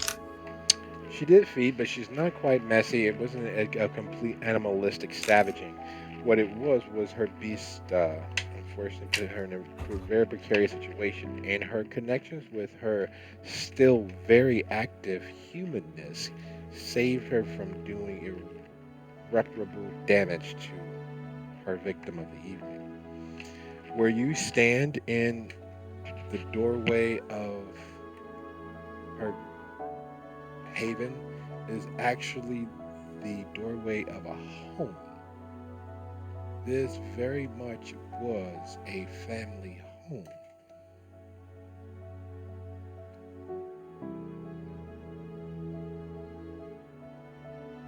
This is very much the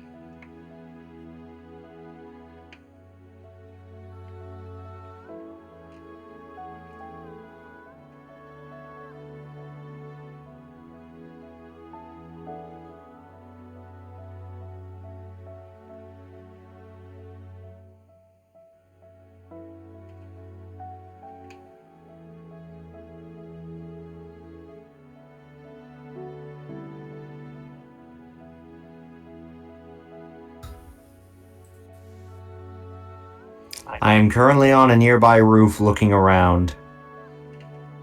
Because this is what my character is. Can I roll for heightened senses, storyteller? yes, you all in surveilling the neighborhood, it is obvious that it's filled with family homes. This is a cul-de-sac where neighbors call on neighbors. You can hear the family inside living and breathing and enjoying their evenings. The real thing that Abner has to deal with, not the ability to climb to the roof, but the fact that he, knowing how monstrous he is, and he considers himself one of the better monsters, how close Kaelia is to all of these families.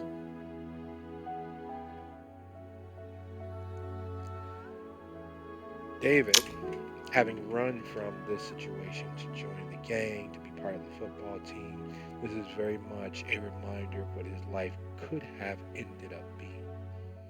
Human, part of society, part of a place and people that loved and cared for him. And Everett, as quiet as this cul-de-sac is, as nearby as are the kind in which are her neighbors, this is a place that he could have easily settled into with Vernon and lived a very, very happy life. And while all the questions are asked and information is exchanged, Kaelia, these are literally the first people that have been inside your grandfather's home since his passing.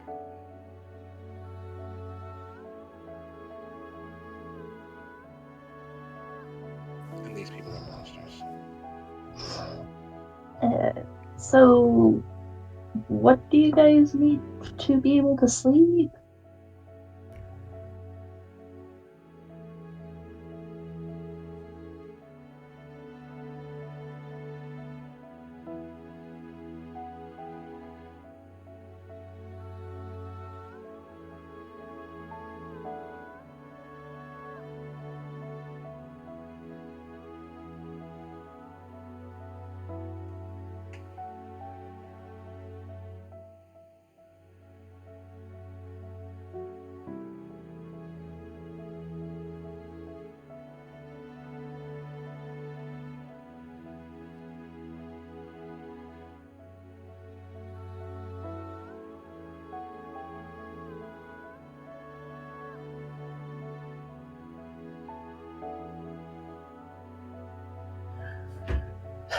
What you did tonight was a breach of the masquerade, possible breach.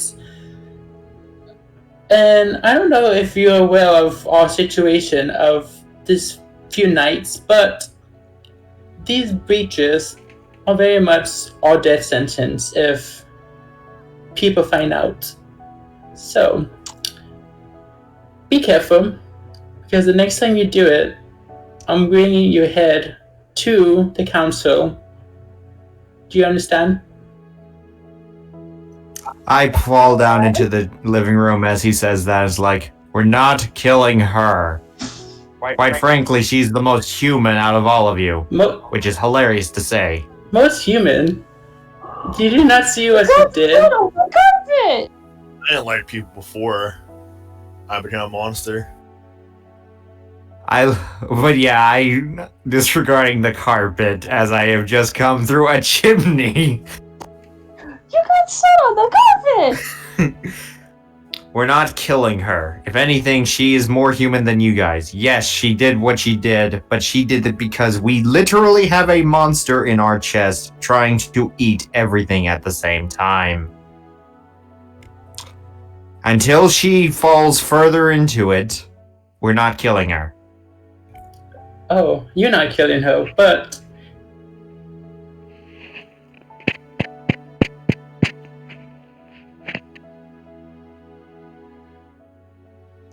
The soft, cushioned rapping upon the door catches everyone's attention.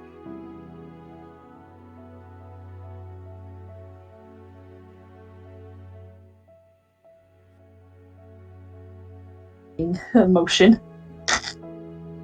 Oh, ew. Kaelia, let me be frank with you. I don't know if you noticed, but the SI are in town, and they're killing anybody that doesn't, seem alive or doesn't seem human. I just want to let you know that if I bring you to the council and they rule that you are a danger, you will be put down. There's I don't have to do rapping it. upon the door. Oh, would Yeah, you they- know? Look at that. They found us. There they are. I'll get it. I look.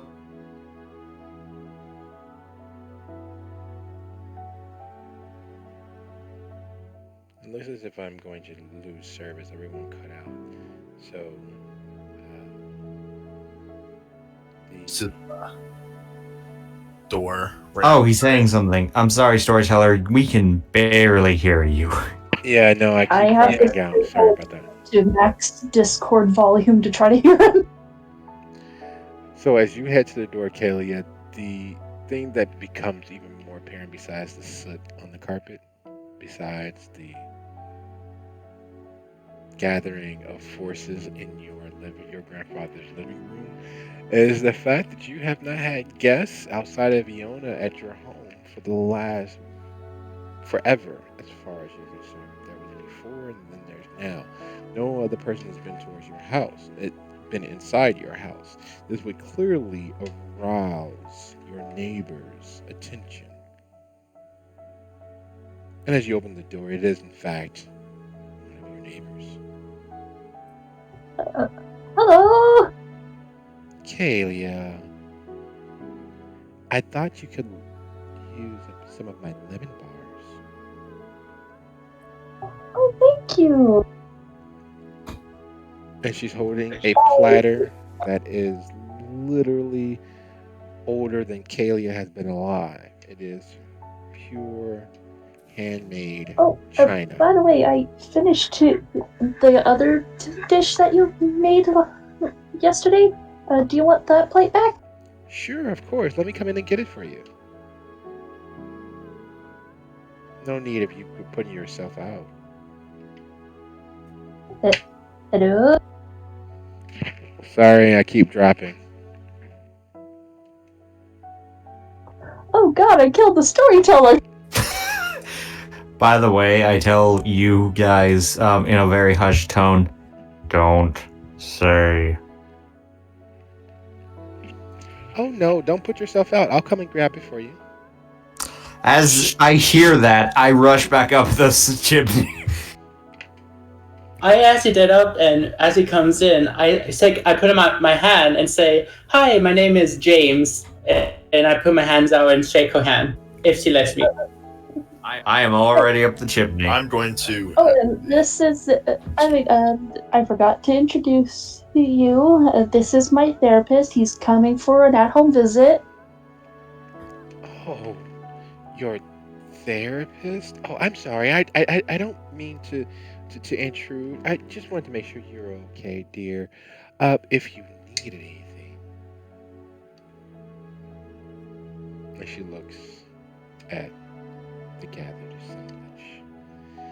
If you need anything at all. And she hands the platter of lemon Or our storyteller is very, very dead. No, Discord is very, very much killing me tonight, unfortunately. I do apologize about the tech issues.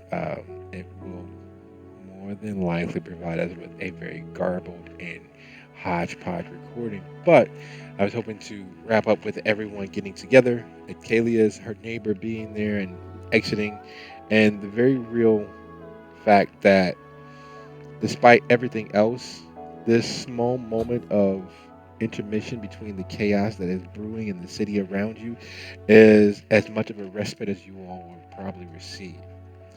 The real pointed fact of the Society of Leopold is that they are very cellular. They move into areas and they are typically only called in by local forces, local people who are involved. And in this case, what was supposed to come to the fore is that the agents, the law enforcement agents in this area, have either been made aware of or been mobilized against the kindred of Dalton.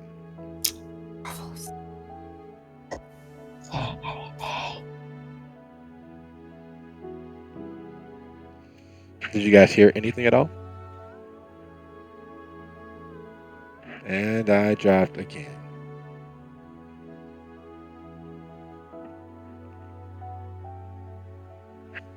Okay, once the neighbor is away, I'm turning to Everett.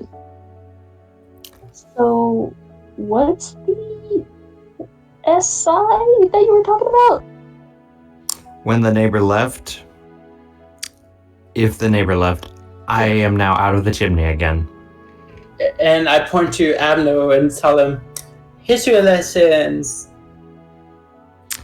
Second Inquisition, flashlight, blah, blah, blah. By the way, you need to clean your chimney more. I don't know how to clean a chimney. There used to be a crazy kid back then when I was in high school. He used to talk about being a crusader against the shadows, laying in the dark. And then he goes and kills a kid one day. There's no fucking body. You never see that kid ever again. Those set of people, senators that now they're all together, hunting our kind. And they also work for the government, I say, pointing a finger. Was I able to shake hands with the neighbor?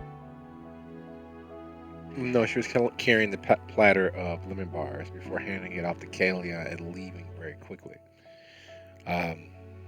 Being alone in this house, being alone together, knowing how far removed from humanity you all are, and how far removed from humanity you have become and are becoming, it is not a stretch of the imagination to see the forces aligned against the kindred of Dalton as being completely wrong. It's very hard to imagine those forces, those people being in the wrong at all.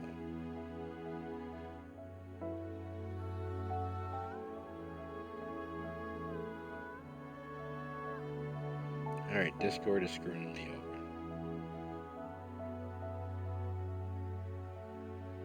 Over and over and over.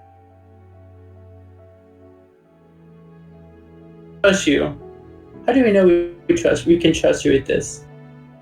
It's too late, the information is already out. Oh, fuck. I don't imagine any of you have dominate, do you? I mean, my clan can learn it, but I don't. I don't use it at all. I have other ways to make people forget, but they're a bit messy. We're not killing her. Point is, I say, we can trust her for the most part. Okay, I'm going to my basement and scream for a moment. I'll be right back. It's whatever. Let's talk openly about this. Well, there's only so much truth. Kaelia who goes into one of the rooms, opens a door to a stairwell, and just screams, and then closes it, and then comes back. He's like, Okay, I'm good. You just see Abner kind of wide-eyed, looking like, what the fuck? Are you a Malkavian by any chance? You No, she's a Bruja, but not, I think.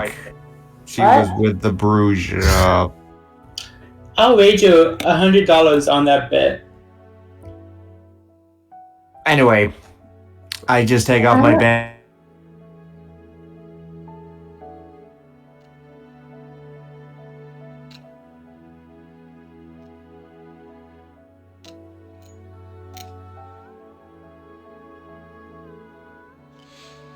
Alright, folks, can anybody hear me?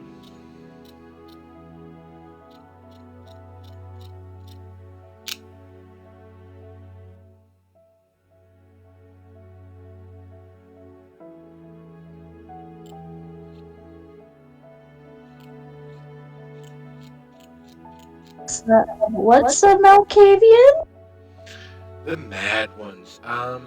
Due to Discord not playing very nice with me this evening, and with us reaching a appropriately dramatic point with you all having to decide whether you're going to stay with Kaelia, this is a good place to end this session while I reboot and start everything over with my laptop, and hopefully won't have any problems come our next session. As it stands, the realities of your situation are this: the village of Dawson is being inundated with members of various agencies designed to take out blank bodies, to take out kindred. You all are able to see the humanity that has slipped from you by being in Kaelia's home, in your grandfather's home. You are also aware that there are kindred in various areas of the village that would not be noticed if they went missing. For instance, Kaelia's cul-de-sac, if it was beset by anyone or anything, if they moved in quickly, all of the neighbors and Kaelia herself would no longer be in existence, knowing that they're typical shock and awe. I guess, yeah. I'll stay the night at Kelly's house as we.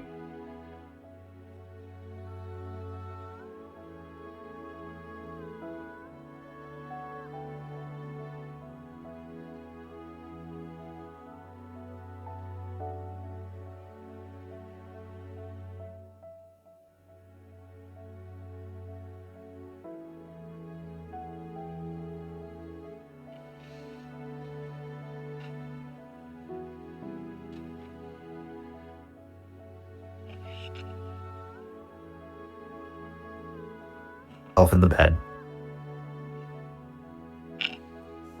And also, no. No. How old are you, Kaelia? I'm 24. No, I'm asking how long has it been that you turned? How long have you been dead? She didn't lie to you, she's 24. And on that note, with this, before Discord failed me again, I want to thank you all for this evening's session, and I look forward to seeing you all next week. Thanks, guys. Woo, GG. Sorry I thought I was late, though. No, late is fine. Discord is not this evening. Again, I'm sorry about the tech difficulties. I know that our recording is going to be actual garbage, but I will do my best to repair and see what there is left there and get that up as soon as I can. Thanks, guys. Good night. Good night. Good night.